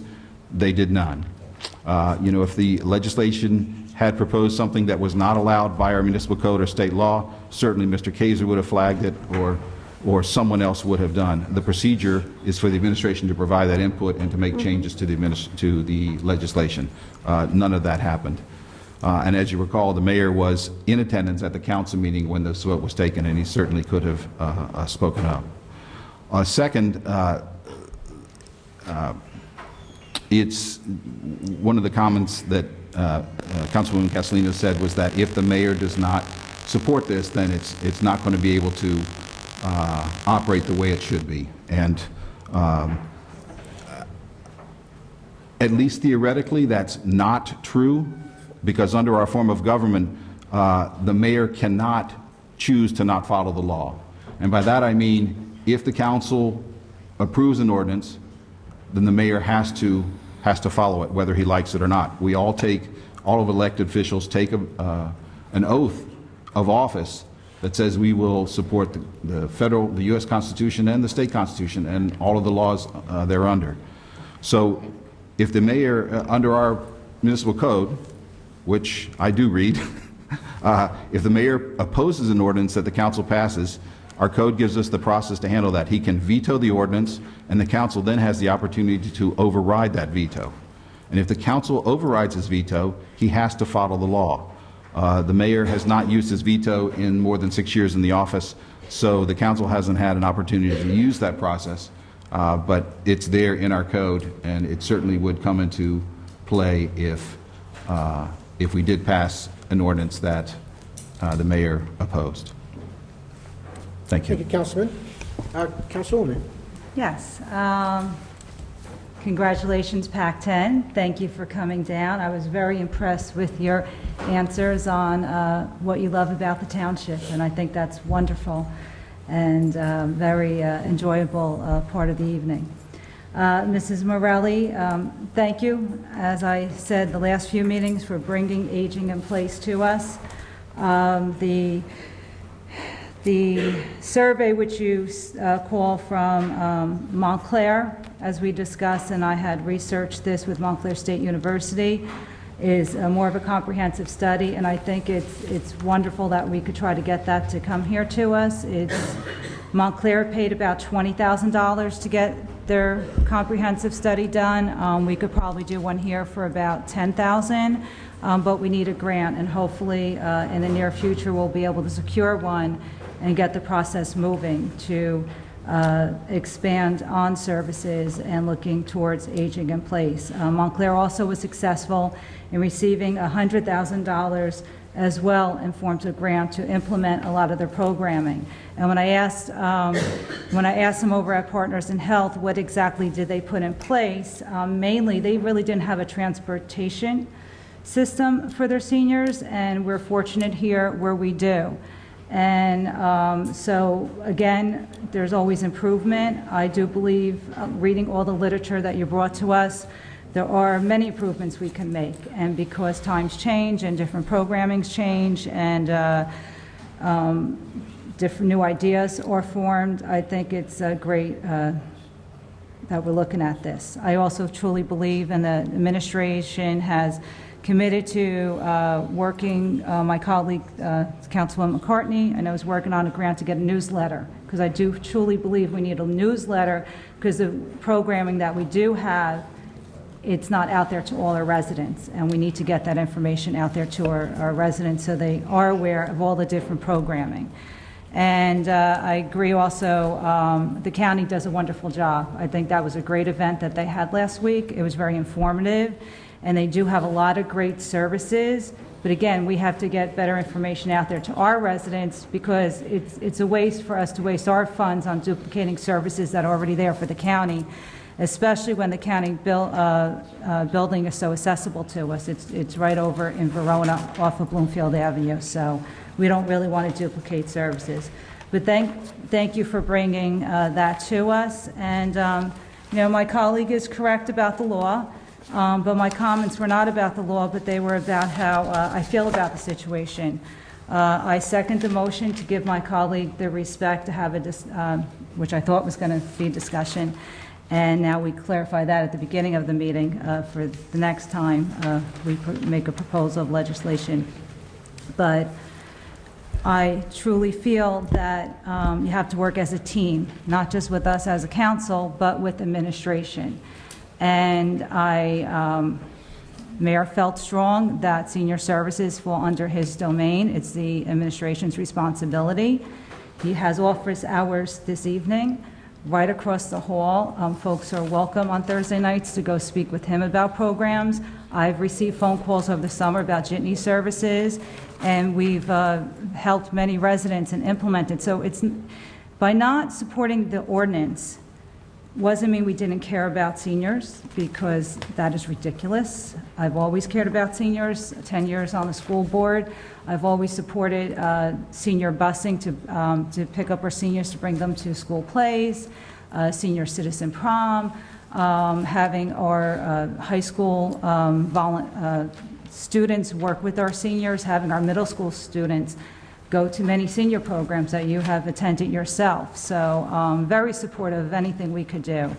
As far as this ordinance, I felt that it was pushed, that a few of you were working with Mr. Sayers over the summer, and that's something hopefully would have formulated. But again, that didn't happen. So I understand the law, I know the law. However, I do feel that we need to work as a team and work with the administration. And that's all I'm going to say about that. So thank you for the information you do bring to us. I really do appreciate it and been working with it and looking into it. Council President. Thank you, Councilwoman. Before we conclude, do you have some councilmen here that would like to add? Sure. Would you like to go first? You can go first. Well, thank you, Council President. Thank you to my colleagues. One thing I forgot to mention is that I'm in continual discussion, and within the next month, my Pedestrian Safety Advisory Board and its members will be meeting with the Livingston Move On program, because the Livingston group feels that our West Orange Pedestrian Safety Action Plan and our advisory board is light years ahead of everybody else and the things that we've accomplished. So Livingston's looking at our model, and they found that, and their engineers have found that our proposal is in the right direction. It's going to take West Orange, and they'd like to copy that and work with us and move forward with us as well. So I just want to bring that to my council colleagues. Thank you very much, Councilman. Councilman Krakowiak? Yes, thank you. I just wanted to loop back with Mr. Sayers on last week, or sorry, not last week, at the last council meeting, we were discussing some questions about the redevelopment down at Edison, and I was asking about contamination, environmental contamination, and I believe you said that you were going to follow up on some details. I don't know whether you had a chance to do that. I did, but I haven't got my answers back yet. Okay. What I do know is, as I said, a lot of it has to do with the soil, and they're working with that soil. But you had asked about some heavy, something that had happened a couple of years ago. I spoke to the contract supervisor. He said he was going to look into that and get back to me. He didn't have the answer for that. Okay. But I will get that for you. Great. And I also just did, in my questions about the agenda, I had asked if we could have some sort of discussion about what's going on with PRISM and the foreclosure on the 217 Main Street property, which is within the redevelopment area. And We're going to do that in executive session. oh, is that on the agenda?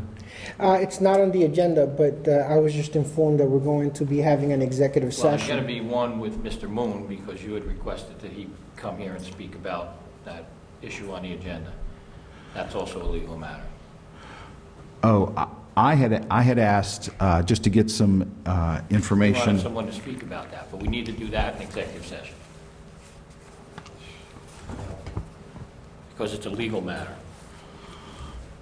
Just to explain to those who don't know, the state law allows the council and to go into executive session, which is not open to the public, to discuss certain limited subjects that the statute recognizes are too sensitive to speak in public at the time.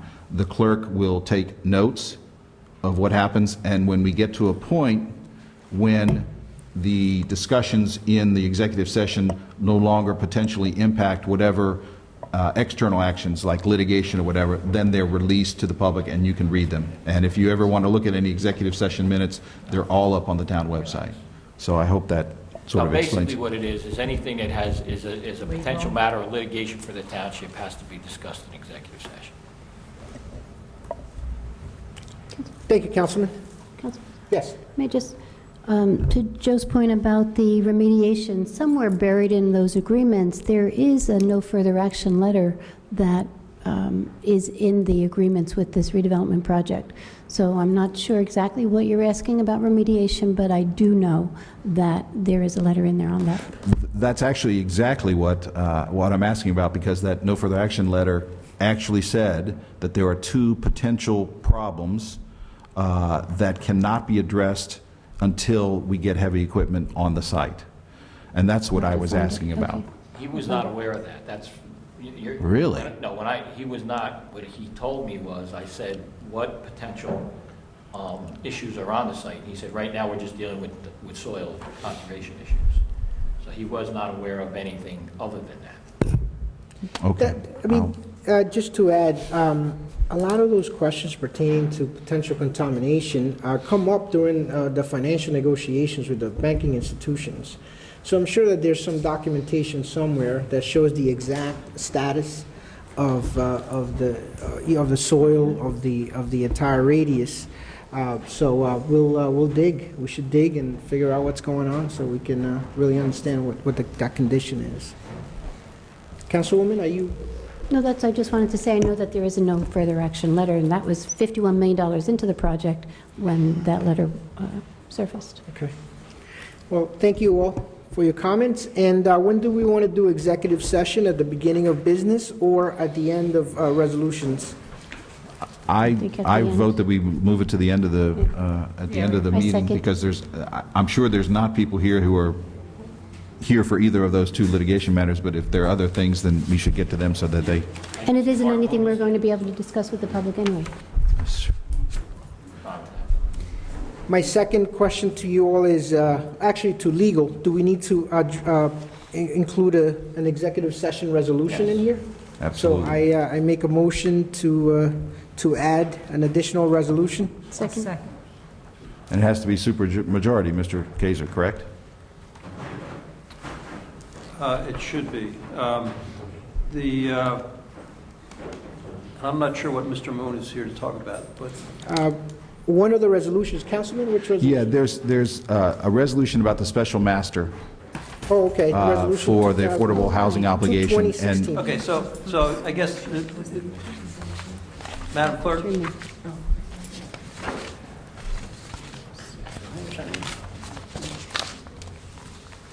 So the resolution should make reference to two matters of litigation or potential litigation, and also potential contract negotiation issues.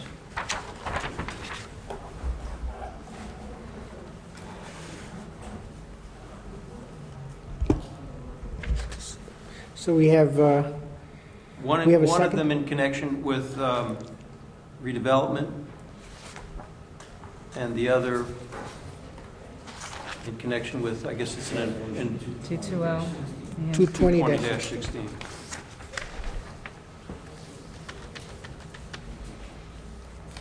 And let the record reflect that Mr. Moon is here in civilian clothes, hiding in the audience.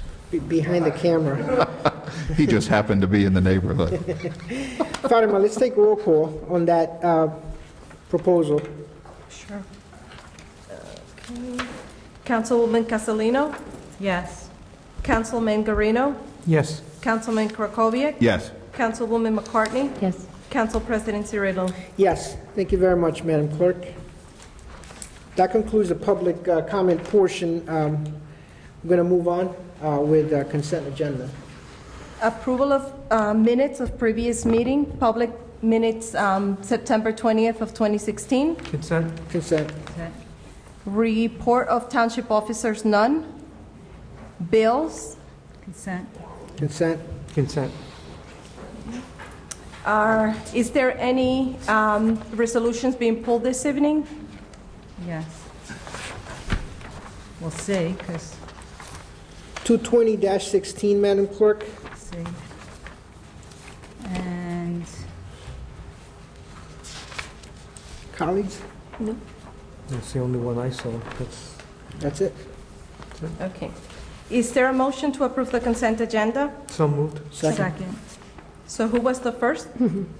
Jerry. Jerry? Yes. Okay. And the second? Councilwoman Castellino? Okay. Duke it out. Are all those in favor?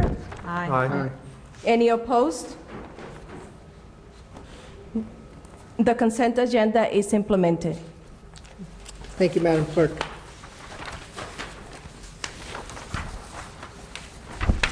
Moving on to ordinances on second and final reading, Madam Clerk.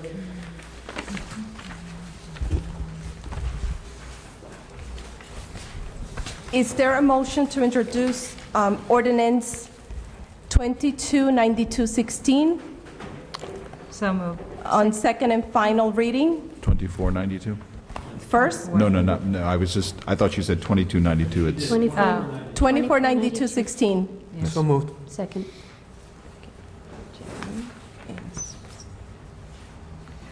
Councilwoman Castellino? Yes. Councilman Guarino? Yes. Councilman Krokoviac? yes. Councilwoman McCartney? Yes. Council President Cirillo? Yes.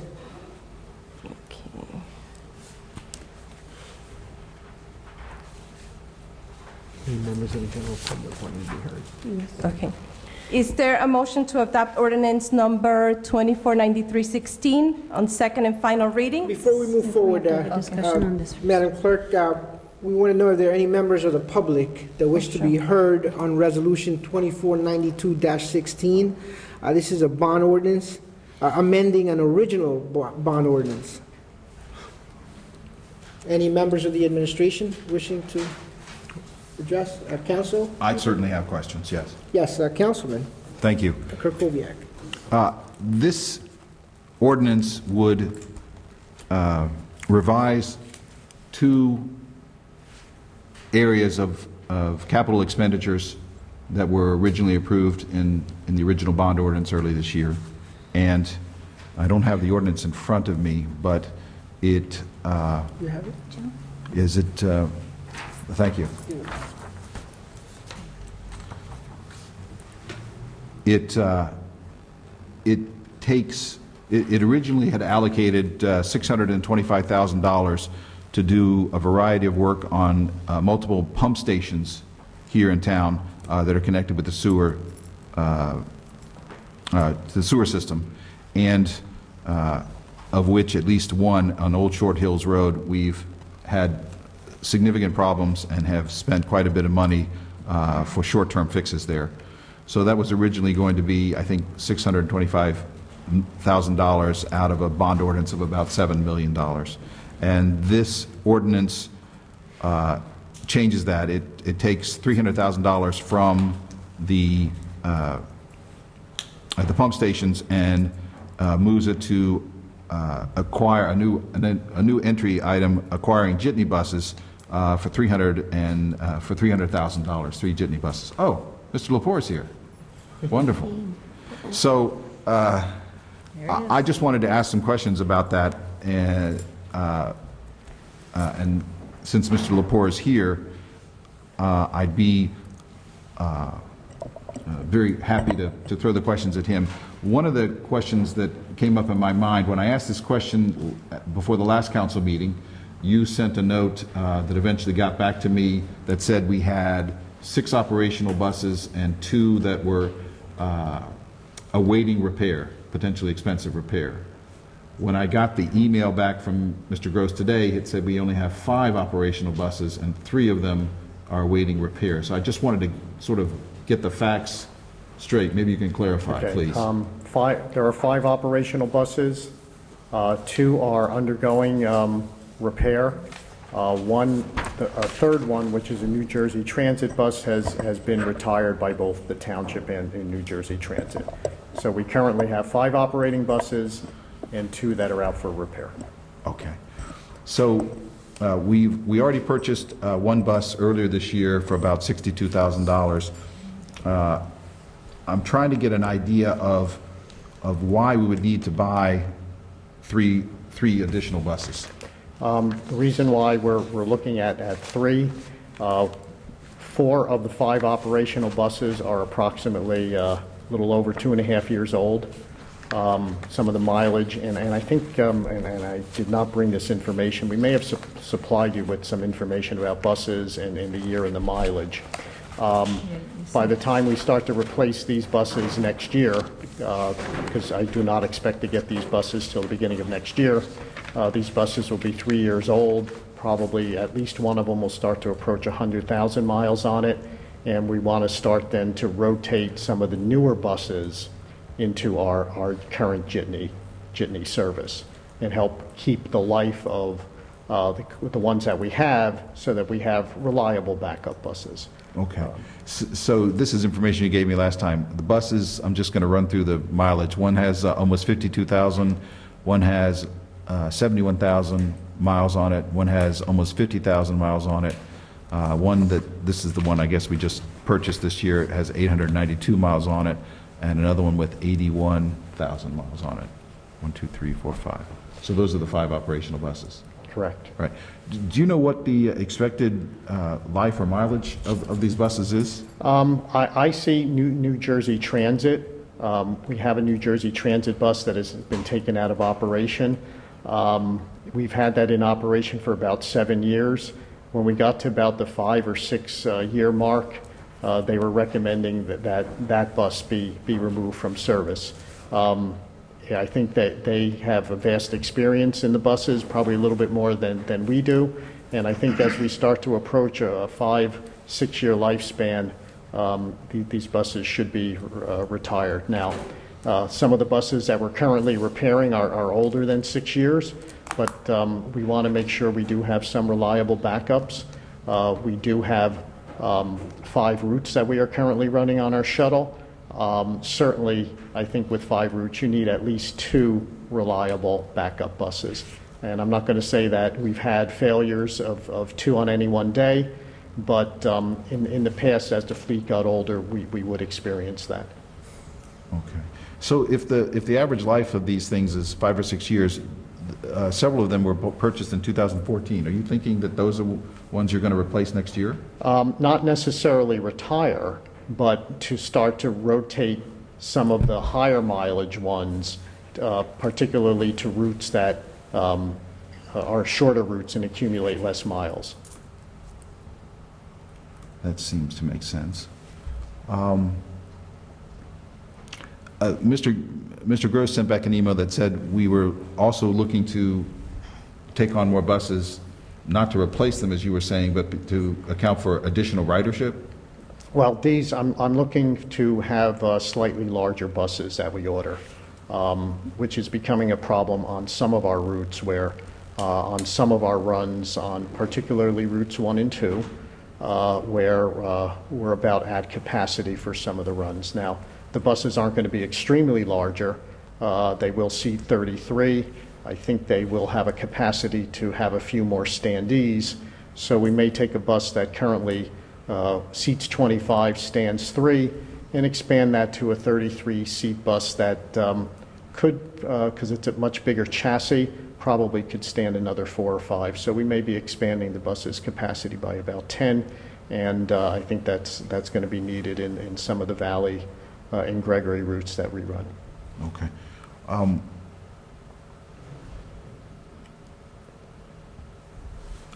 The ridership you're saying that's increasing, we've gotten a couple of sort of data dumps from Mr. Gross, one in 2014, one earlier this year, and it indicated that in the 2 years the ridership had gone up about 15%, whereas the costs are going up at twice that rate. Are you seeing additional ridership over that 15% over 2 years? Because that doesn't seem like a whole lot of ridership increase.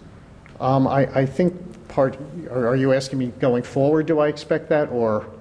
Yeah, I guess it's smart to anticipate if that there's going to be increased ridership, and you hope that it's going to work out that way. But I'm just wondering what makes you project it if it hasn't really been that much in the past. Well, currently, and it's not just the total ridership. Sometimes it may be just a peak period ridership.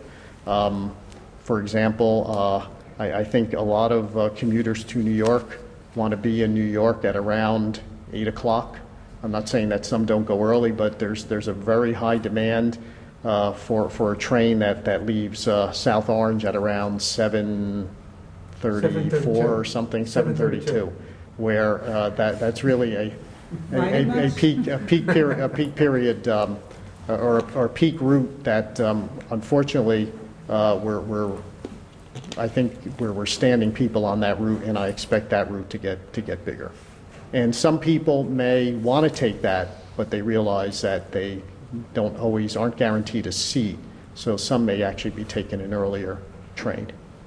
So have you, all of these thoughts make a lot of sense. Have you done any sort of formal cost-benefit analysis? Because the buses you're talking about buying are going to be, on average, about 60% more than the buses that you've been buying now. The bus is now about $62,000, and these you're talking about, it looked like $100,000. Right. Well, yeah, we estimate maybe about 90,000, but you're right, getting close to six figures. The only other solution to this, if we don't have a larger bus, is to have two smaller buses servicing a route. And now the major component of a second bus is the cost of the driver. So while we're not necessarily doubling the capacity of the bus, I think that by expanding the capacity, we're certainly going to save money by not having to roll out less expensive to buy buses, but certainly more expensive to operate when we have two buses with two drivers. Right. And the labor contract for drivers that the council approved earlier this year raises the cost on an annual basis by 20% and goes up more in the second and third years. So I know the costs are really, they're really building up. But wouldn't also a potential alternative is to rejigger the routes? I think in the valley, that's going to be impossible to do. There are, for example, we do have one of our routes currently, which is Route 3, which predominantly services St. Cloud, but also comes down, say, for example, the Walker Road corridor or a portion of that corridor. If there's some surplus riders that couldn't fit on, say, the regular Route 2 bus, it'll pick those up. And again, that's usually during certain peak periods. So some of those riders can be accommodated on other routes, but can only go so far with that. Can't necessarily keep shifting routes around to try and use some of their surplus capacity. It just goes a little far afield to do that. So I can hear it's up in your head. Have you reduced this to a cost-benefit analysis like a spreadsheet or anything? No, I have not. What do you think what's your confidence level as to how all this works out in 2 or 3 years? When you say cost-benefit, you mean to what costs versus? Well, right now it's costing the town $325,000 a year to carry 260 riders. Okay. No, we use that for senior services, and seniors. too. And seniors. Okay. That's true, and that's my next question. And that's my next question about seniors. So if we add $300,000 to that, and then the 20% of the labor costs and fuel costs are going up, I'm just wondering if you've taken a look at the numbers. No, I have not from that perspective. No, I have not. Okay. And you can see my colleagues wanted to talk about seniors. I wanted to see, I hadn't heard you talk about whether seniors play into this. Obviously, you've been here when seniors have talked about how difficult it is for them to get transportation, particularly to the fringes or outside of the town. So I'm just wondering, did that play a role? Well, that plays a role, but then even that is limited by our desire to, how many bus drivers are we going to have working for the town. So some of these buses are right now being our fleet is a bit sized a bit more to accommodate the shuttle riders, given the number of routes we have. I don't think at any one time, given the current number of drivers, that we would ever have more than 4 buses on the road at any one time. Certainly the capability, because of the equipment, would exist, but that would require more drivers on our part. In the middle of the day, but in the morning and the afternoon. Right. Now, again, just so everybody knows, the senior bus drivers are employees of the town. The shuttle bus drivers are a third party provides those drivers for us. So during the day, we have 4 drivers and a dispatcher. Councilman, any more questions? I had one, but it's left my mind. I've had a bad cold and I'm having trouble focus, so I appreciate it, Mr. Lepore. I'm sorry. If I come up with another one, I'll ask it again. Lenny, I have a question for you. Thank you. Councilwoman? This plan or this vision, it sounds like it's supporting our current routes. And you know that we also have a demand in Pleasantdale area. Will this take into consideration Pleasantdale? Well, it certainly will allow for that. Great.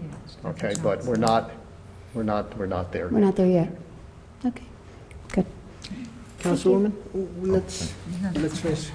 Yeah, I had been on the phone all morning with, well, actually, yesterday morning with Mr. Gross in regards to that question and other questions about the jitney transportation.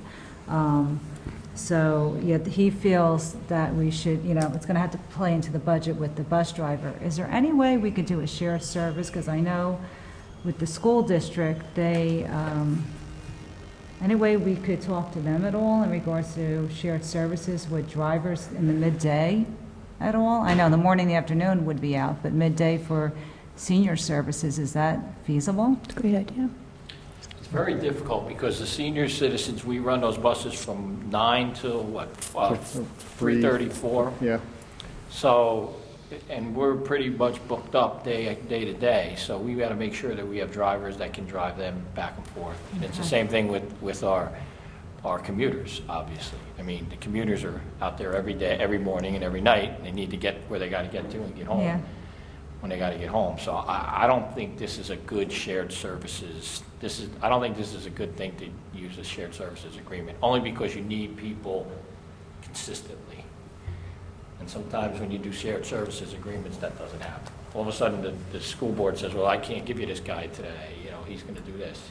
Do they drive their own buses? I thought they contracted that out. No, they have some of their own buses. There's a fleet that the school district owns. Oh, okay. Yeah, so they do have their own. No, they definitely have their own bus drivers. So they may be worth. We can take a look at it. I think you should have a conversation with them. Maybe we could do that at our next Board of Ed Council liaison meeting. So. We can take a look at it. I mean, are they always working? Are they always driving Well, that's buses? what I'm saying. In the daytime, we have some bus drivers that are also mechanics, just trying to fill up slots because, again, it's a type of position where, it's we would need demand a certain driver, parts like of I the said, day. from 9 in the morning till at least 3:34 in the Yeah, I afternoon. think it's definitely worth a conversation with I Tom can check D'Angelo, the director. He could let you know when there's availability for drivers Yeah. and work something out. Mhm. And it may be one spot where we could do a shared service. Mm-hmm. It's a great idea. Take a look at that. If it works. Definitely take a look at it. Councilman, did you have anything? No? Okay. Councilman Kukovic? Thank you. I have 2 questions if I can remember them. The first question had to do with Councilwoman McCartney's question. You've made a pretty strong case that you need these extra buses in order to do the current services well. She asked about additional services. Actually, I thought it was being discussed 2 routes. So I was going to ask you, if we're buying all these buses now to service the 5 routes that we're doing now, if we add another route or 2, will we have to buy even more buses?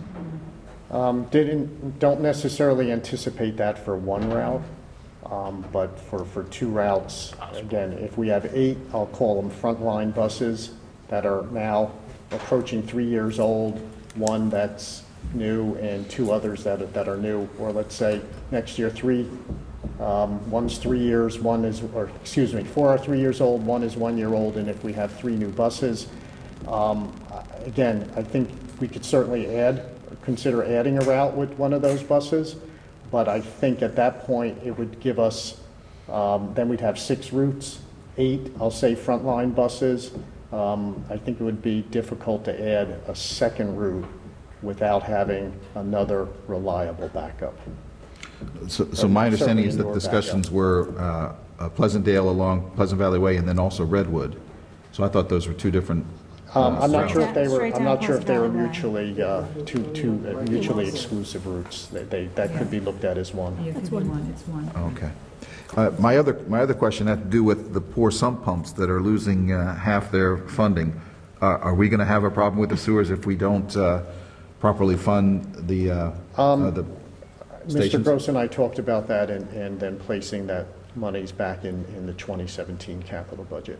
You did talk about a pump station earlier. This isn't the one where we renovated, but it's a cousin of one that we renovated. So it's going to need attention within the next 1 to 2 years. So you're on board with cutting the funding now? Yeah, and then putting we're it into October and then having it reinstituted in next year's capital budget. Does that increase any risk to us that we're going to have another problem with like Short Hills? I don't think so, as long as it's done earlier in the year. Okay. Because I think we pretty much agreed, and maybe you even said it, that part of the problem with Short Hills is that we didn't make the fixes at the time when we should have. The and Northfield, it cost us a ton of money. The pumps, well, it was going to cost us money, period. It was just done in a different fashion where instead of incorporating rental pumps into, temporary pumps into a contract, we did them separate and then made the improvements out that didn't have to include pump rentals. So similar work's going to have to be done at the old Short Hills Road pump station, where we're going to have standby pumps that are or temporary pumps that are operating while the main pumps in building is renovated. Thank you. Thank you, Councilman. Question about the sump pumps. We moved the sewage fee over to a separate category in order to also build a replacement reserve, correct? I think that's some of the analysis that John Gross presented earlier in the year, yes. So some of that funding would probably come from that replacement reserve? Well, either some of the funding or some of the costs to pay back the funding comes from the sewer fee. Okay. Very well. Okay, Madam Clerk, that concludes our discussion. Ordinance on second and final reading, 2493-16, an ordinance amending and supplementing Chapter 7, Traffic Subsection 7-14. We have to vote on this. Oh, First go back. so, 2492. Councilwoman Casalino? Yes. Councilman Guarino? Yes. Councilman Krakowiak? Yes. Councilwoman McCartney? Yes. Council President Cirillo? Yes. Thank you, Madam Clerk. We're going to move on to 2493-16. All right. An ordinance amending and supplementing Chapter 7, Traffic Subsection 7-14.3, parking time limited on certain streets during certain hours of certain days, 7-26.1, bus stops at various school locations, and subsection 7-14.9, parking prohibited adjacent to schools of the revised general ordinances of the Township of West Orange. Is there a motion to adopt ordinance number 2493-16 on second and final reading? Okay, to introduce. Second. Who was the first? I'm sorry? Jerry? I think. Councilman Guarino. And Councilwoman Michelle. Castellano. Okay, I definitely have Councilwoman questions. Casalino? Yes. Councilman Guarino? Yes. Councilman Krakowiak? Yes. Councilwoman McCartney? Yes. Council President Cirillo?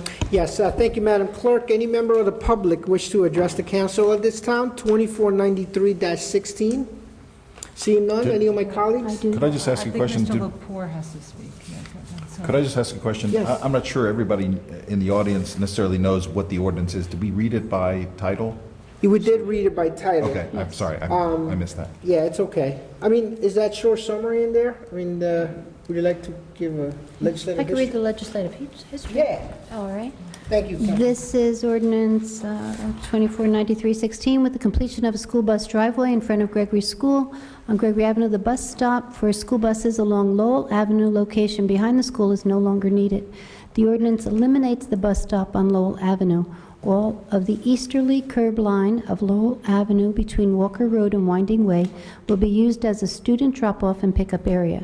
This ordinance rescinds the 3-minute time limited parking that existed on the easterly curb line of Lowell Avenue, located between Walker Road and Winding Way outside of the bus stop area. The new regulation prohibits parking along the easterly curb line in this block on school days between the hours of 8 and 4. This regulation allows parent and guardians to discharge or pick up students there. I definitely have a question about that. Thank you, Councilwoman. Mr. Lepore, we have some questions. Councilwoman Castellino as well. She's nodding. Are you changing it? Well, there's going to be, well, I don't know whether you want to discuss, but there is a proposed change that the administration wants to make based on discussions with Superintendent Jeffrey Rutsky and Principal Michelle Thompson. Should we table? Well, why don't we just maybe just discuss it or have any questions of what the purpose of this ordinance is to use all of that easterly curb line of Lowell Avenue. This is the one-way section of Lowell Avenue behind Gregory Avenue from Walker Road to Winding Way as a location where parents or guardians can drop off students in the morning, and in the afternoon they can pick the students up. A no parking regulation as opposed to a no stopping or standing would allow somebody to pull up alongside the curb, and as long as they remain in the car, they wouldn't be violating a no parking regulation.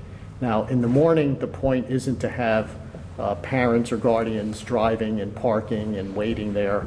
And in the morning, I believe the school staff does a very good job of making sure parents pull up to the curb, drop off their child, and move on. The afternoon's a little different because unlike the morning when the arrival is spread out over a little bit of time, and not a great length of time, but a little bit of time. In the afternoon, everybody gets dismissed at the same time. Parents want to arrive and wait and be there when their child is dismissed. So one of the problems that we have at Gregory School, as well as some of the other elementary schools, is the schools have a policy, depending upon the age or the grade of the child, that they have to be picked up at the school. That is, they're met at the school building, and then they're walked back to their vehicle or walked home. So the problem that we have with this no parking regulation in the afternoon, saying starting at 3 o'clock, is parents want to use this, and they actually need this area to park, exit their vehicle, walk to the school, and bring their child back. So the proposal that would be made is not to have this as no parking to 4 p.m., but to limit it to 8 a.m. to 3 p.m. That's the change you're proposing. That's not what's on here. But correct. So, so my question is, school starts at 8:46, and the dismissal is 3:23.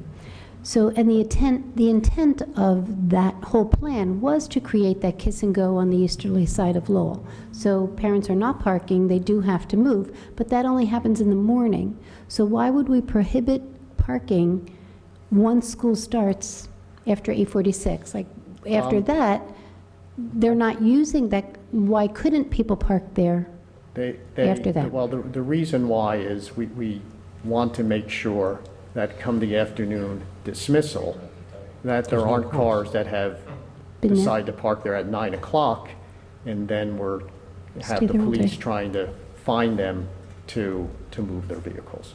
Now, that's not to say somebody can't park there. There's nothing physically preventing them from parking. But if they do, they'd be subject to a summons. And maybe it should remain at 4 o'clock because school dismissal isn't until 3:23. Well, what we're saying is the reason why we'd want to change it is because parents want to use this long curb line to park, exit the vehicle, walk to the school, get their child, and then walk their child back to the car. Now, you could That doesn't say- happen in 3 minutes, okay. Right. No. Well, it doesn't happen in 3 minutes, and again, the regulation, a no parking regulation would allow you to stay in the car and have your child come up to Lowell Avenue and get in the car. But the school's policy are, depending on the grade or age, they will not allow the child to do that. The parent or guardian has to meet the child at the school and then walk the child off the property, and in this case, it would be to Lowell Avenue. I think the scary part also is that cars are parked on the other side, and I've seen this happen where the parent is standing by their car and they're telling the child to cross the street. That's I know, unfortunately a it's like problem. parent education outreach. Not just limited to Gregory School. Right. So again, the purpose of the change was to try to address how students are being discharged, the requirements that the school have, and to try to, use that space that we created all along Lowell Avenue by the construction of the bus driveway in the front of the school. Now, I guess somebody could make the argument, well, in the morning, it's working fine. If a parent wants to walk their child into school, they're not going to park on Lowell Avenue. They do park somewhere else. Why can't they park somewhere else in the afternoon? But I think it still comes back to that policy where they have to be walked to their car. And again, this is a lot of curb area that would go unutilized if we didn't have a little bit of flexibility with allowing parents to park and exit their vehicle. Okay. Yes, Councilwoman? Yeah, a couple points. One, Mr. Lepore, where are the crossing guards positioned on Lowell Avenue? Because they don't have to cross the middle of the street because there's crossing guards. No, there is a crossing guard on Lowell and Walker. And I think the school has to do a better job of communicating with the parents that that's where they need to cross. Yeah, and I think they've probably done numerous circulars and postings on their website to reinforce that. Now, there's a positive where there's an after-school program where I believe Principal Thompson said there's about 300 kids in it, or no, 300 kids get bused home, and about 150 are in the after-school program. So it's the rest of the population that will be leaving immediately after school. So it's not the entire school letting out at once. Right, it's not as busy There in the is, if morning. there's a half day or a holiday, or a Friday rather, but what makes me nervous is if they, we have to utilize crossing guards. I mean, Mr. Sayers, I know you said you sent enforcement up there last week. Yep. And what occurred? It seemed as though most of the people were in their cars picking up their children. There were a few cars that were, there was no one in the car, which means that the parent got out, went into school, picked up their child, and brought the child out. My understanding is that in the afternoons, there's certain grades that they don't even allow to go out there, that you have to go in and pick them up. Yeah, I didn't realize that. Yeah, like if it's K through 4, I think, they want you to come into school, pick your kid up, and bring them to the... It only goes to 5th grade. Yeah, just fifth graders are allowed I'm just to saying, leave. I mean, would you want your child as a kindergartner running through that lot trying to find you where you are in your car? Yeah. That's the issue. So that's why we made it a kiss and go lane, where you can go in, get out, go pick up your child, come back out, and put your child in the car and pull away, which is what happens. Now, there's other issues going on there, like what you said about people crossing the streets Yeah. from the other side. That's a parent issue that we're out there looking at, and those are things that we have to enforce. But to me, the kiss and go lane is probably the best way to go. Has there been any ticketing? Any? We have not issued, I shouldn't say that. I know they were out there, I guess it was Thursday or Friday. I don't know if they issued any summonses, to be quite honest with you. I mean, that would be key, Mr. Sayers. I mean, if you start enforcing and start pressing down and But when you say enforcing, Whatever What are ordinance, you enforcing? Whatever the You can't- ordinance will you know, be. but you're going to enforce the kiss and go lane and tell the parent you can't get out of your car to go pick your child up at the school door and bring and walk up the. They can't. And walk No, up. no. They that you The can't. kiss and go, you have to go. Susan, listen to what I'm saying. I am, but that's not the If that kiss and was go your lane, then you child, have to would be you want somewhere. your Well, then you child- shouldn't be in that lane. You need to go Okay, find so a then- parking then- space. then You where need to you go gonna- find how a you gonna parking get your space. kids? You have Because to they all find- come out the back door, every one of them. Oh, after school. want us to After school, eliminate it's not parking a, up it's and not no a kiss parking and there, go then after You'll school. be dealing with the parents saying, what do you No, do? no, we got to protect our They- children. No, It's, the kiss and go isn't after school. The kiss and go is only in the morning. no, it's not. No, it isn't. You I can't was have there- cars- I was there It's 4 not. days It's- last week. We thought it was, and it was never really It's not. clarified when we had the meetings last year, and it was all discussed in the morning, but I didn't realize in the afternoon. Not according That- to the teachers I've spoken to. There's no kiss and go in the afternoon. Well, drive by It there would at be- 3:15 in the No. afternoon. Well, there's parents Tell probably me waiting there's for no their kids kids. and Well, go lane see- working there. But think about the mess that would be down It's not Walker like Road if it's that run were in the case. morning, because they have to go get the kids. So that, to me, that's not a real kiss and go lane. To me, is when you pull up, get your kid and go, or pull up and drop your child off. And what's happening here is they're getting out of the car because they have to go into school to retrieve their And they child. can't be in that lane. So, So they park there, they get out of the car, they go pick up the child, they come back, and then they pull out. That's what they do. were there any No, other that's not how it suggestions? works. It's a work in It's not how it progress. That's works. how it works, Susan. I was That's there not for the way 3 it's. days No, no, no, I myself understand, last that's week. what's happening, but that's not how it's supposed to work. Because that would just create a lot of traffic down Lowell and down Walker Yeah. Road. So that's not a But safe everybody's environment. not doing it at the same time. They're doing it before 8:46. In the morning, you're talking about.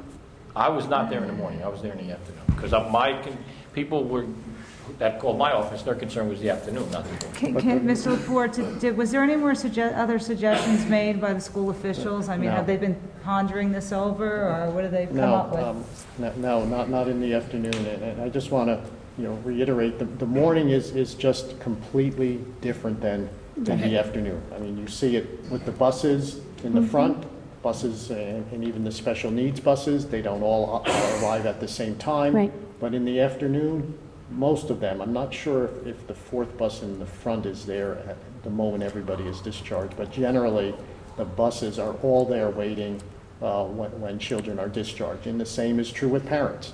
I mean, if you look at the school, if you were to probably do a time-lapse photography, you'd probably see over, maybe close to a half hour in the morning, parents walking their children at different time to school, but in the afternoon, everybody's there at the same time to bring their children out. So the purpose of what this change was that we're proposing is so parents and guardians aren't illegally parking on Lowell Avenue when they exit their vehicle and walk to the school. Councilman Kovic, you had a question. Yeah, I had several of them. How many children are we talking about that the parents have to park the car, walk down to the school, and come back? You just said 4 grades? Yeah, but some of them are Actually, in 5 school grades, K through 5. programs, and 300 kids get transported home by bus, so they're not up there. So it's probably about 150 students. That's got to be backing up onto Walker then. Well, isn't it? if they all were to park on Lowell, but they're not all parking on Lowell. Some will probably be on They Walker can walk. Road, some may be on Helen Avenue. But there's no parking on Walker Well, Road. Walker east of the Gregory Avenue. Oh, down the hill. Some park on Yale and walk up. So they do find other places to park. Winding My Way. And some do guess walk. is we could probably maybe get close to 20 cars on all of Lowell Avenue. Maybe a little bit more, depending on the gap. Or I counted 23, actually. And last year was worse when the buses were on Lowell with all this going on. So the buses aren't there Any anymore. more so- questions, Councilman? Yes. Several questions. Because this was all sold as this was going to solve all of the problems, and it looks like it hasn't solved the afternoon problems. Was there any discussion about the afternoon while you were doing all the planning and in the planning phase? Yeah, the afternoon was discussed. But I think we recognize that even in the afternoon, because of how condensed the time is when parents come to pick up their children, that, again, you're not going to be able to accommodate everybody on Lowell Avenue. You're also, also faced with the fact that, and maybe this was something we didn't realize in the planning stage of this, is how many children or the limitations on children being able to walk out of the school to a car or vehicle. And again, this apparently just doesn't apply to children that are getting a ride home. I believe they're brought out to the bus. Yeah, they go out the front. Parents are picking them up to bring them to a car, and I would imagine if you're walking home, the same thing happens, is the parent's going to meet the child at the school. So didn't realize the depth of that policy and procedure at the school. How did the other schools handle the afternoons? They have the Kiss and Goes. Same thing, yeah. Because it certainly sounds dangerous. I've seen some pictures that Mr. Even took that showed just wall-to-wall parking before school lets out on Lowell, on the eastern side of Lowell. And last year, the buses were there with those cars, so it was really crazy. So I think... So that's still allowed, right? It's, well, we want to make sure that it is allowed by having the no parking regulation only go to 3 p.m. And again, the word enforcement comes up. I'm with Councilman Guarino. I think there should be enforcement because that's the only way to change behavior. We were talking about that way back when. We were saying maybe if we did the enforcement up on Lowell, we wouldn't have to spend all this money and do all the changes. But it sounds like we're still not doing the enforcement. We're doing enforcement. We're there. But I'm not sure if they have issued any summonses. That's what I said. I didn't say we weren't doing enforcement. Okay. I've had the police up there for the last 2 weeks. I was there personally myself for 3 days. Only in the afternoon, not in the morning. Could you please just give us a rundown of the enforcement actions, since school started on Lowell Avenue at the next council meeting? Lieutenant, he's been working on that. So are we tabling the matter today? You want to make changes, right? That seems like a significant change to me. What, the time? Yeah, to go from parking to... No, we're just changing from 3 o'clock, 4 o'clock to 3 o'clock. So you're amending the language? Just the time. Just the time. But we can do that, there's no...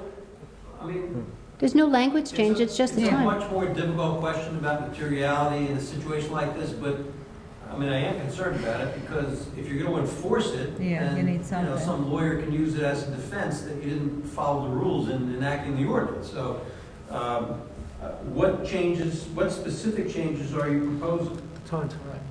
Okay, the time is now 8 to 4. What time are you proposing? 8 to 3. 8 to 3. We're going to back an hour. Is there signage, Lenny, about this? Signage will change. It's a matter of putting a decal over a number.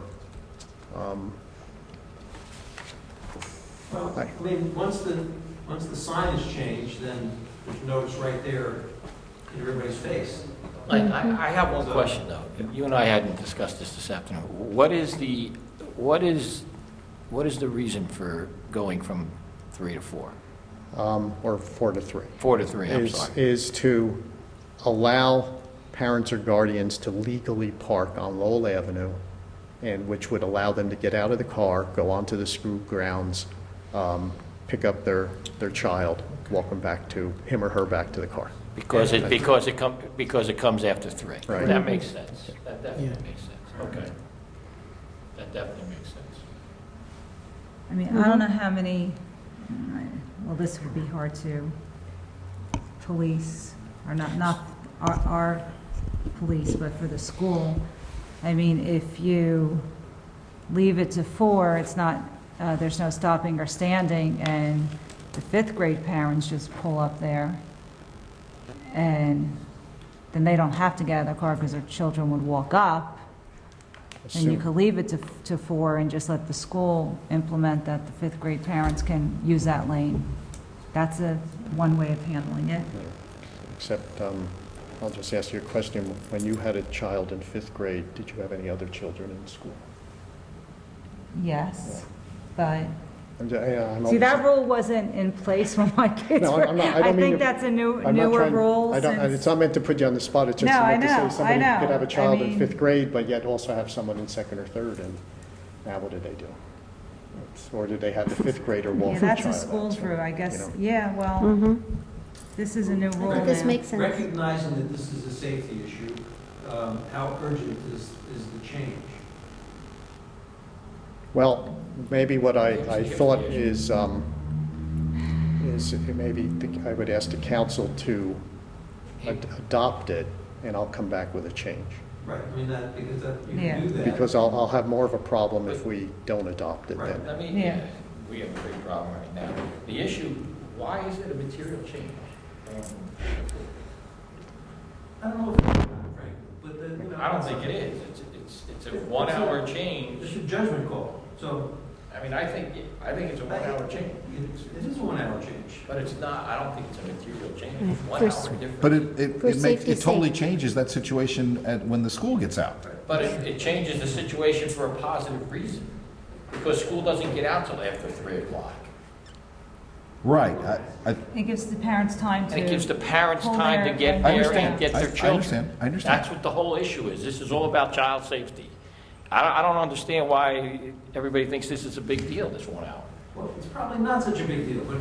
I'm just asking about technicalities of adopting the It's issue. the right thing to do. I don't disagree with the policy change. I'm not disagreeing with the policy change. I'm asking for guidance on whether we can amend this I'll and tell you, the approve it, biggest or we issue leave it was, as I is was never and come made- back. I didn't know until today, actually, that those children, you have to go in and get those children. Right.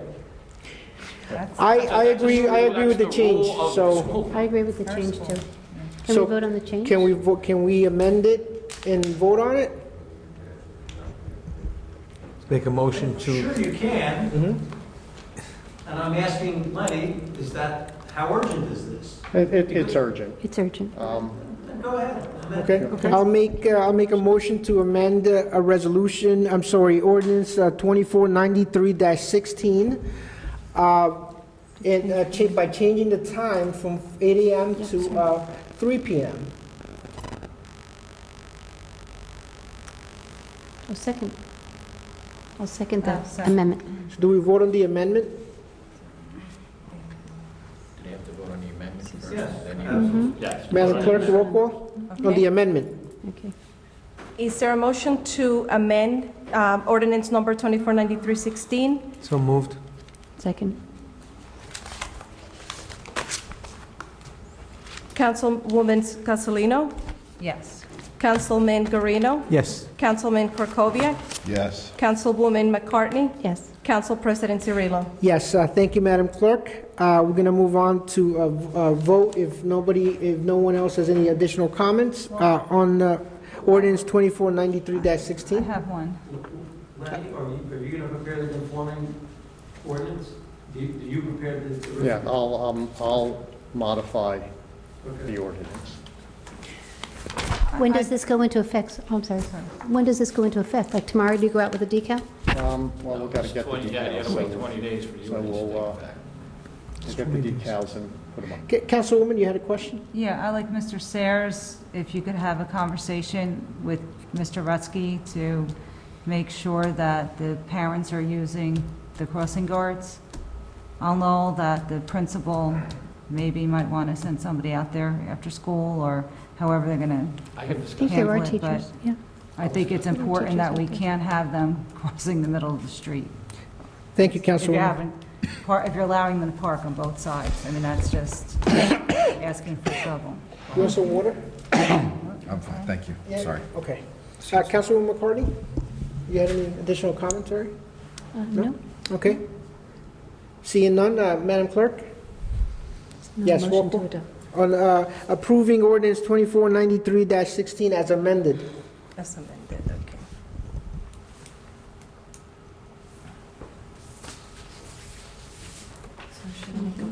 Roll call. Okay. Is there a motion to adopt, approved as amended ordinance number 2493-16? So moved. Second.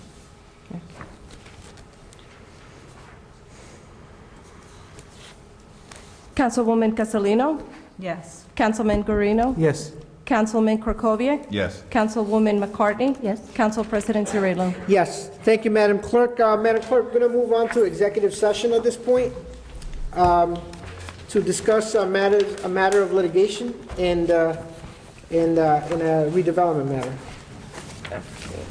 Is there a motion to adjourn as council and open as executive session? So No, moved. we're going to take a break. Oh, okay. Oh, Oh, we could well, stay. yes. Yes. Second. Okay. All those in favor, aye. Who was the first? Okay, Jerry. And Thanks, Victor. Lenny. Thank you for your time Okay. today. All those in favor? Aye. Any opposed? The motion is carried. Thank you, Madam Clerk. Okay, we're back from our executive session. Madam Clerk, we're going to go back to Resolution 220-16 of our public meeting agenda. 220-16, and I don't know if any of my colleagues have any additional comments on that. No, I am good. Seeing none, we're going to take the roll call on the vote. Okay. Is there a motion to approve resolution number 220-16? So moved first. Second. Okay. Councilwoman Castellino? Yes. Councilman Guarino? Yes. Councilman Krokoviac? Yes. Councilwoman McCartney? Yes. Council President Cirillo? Yes. And can I just add that no action was taken in that executive session? There was a discussion of some things that, deal with litigation and possible contract negotiations, but then no action was taken. Thank you, Mr. Council. The motion is carried. Thank you, Madam Clerk. That concludes our public meeting for the evening. Our next meeting is on another Thursday, correct? No, it's Wednesday. Wednesday? 26? Wednesday, the 26th, correct. Wednesday, the 26th at 6:30 p.m. Take a motion on adjournment. Is there a motion to adjourn as council and open as ABC Board? So moved. Second.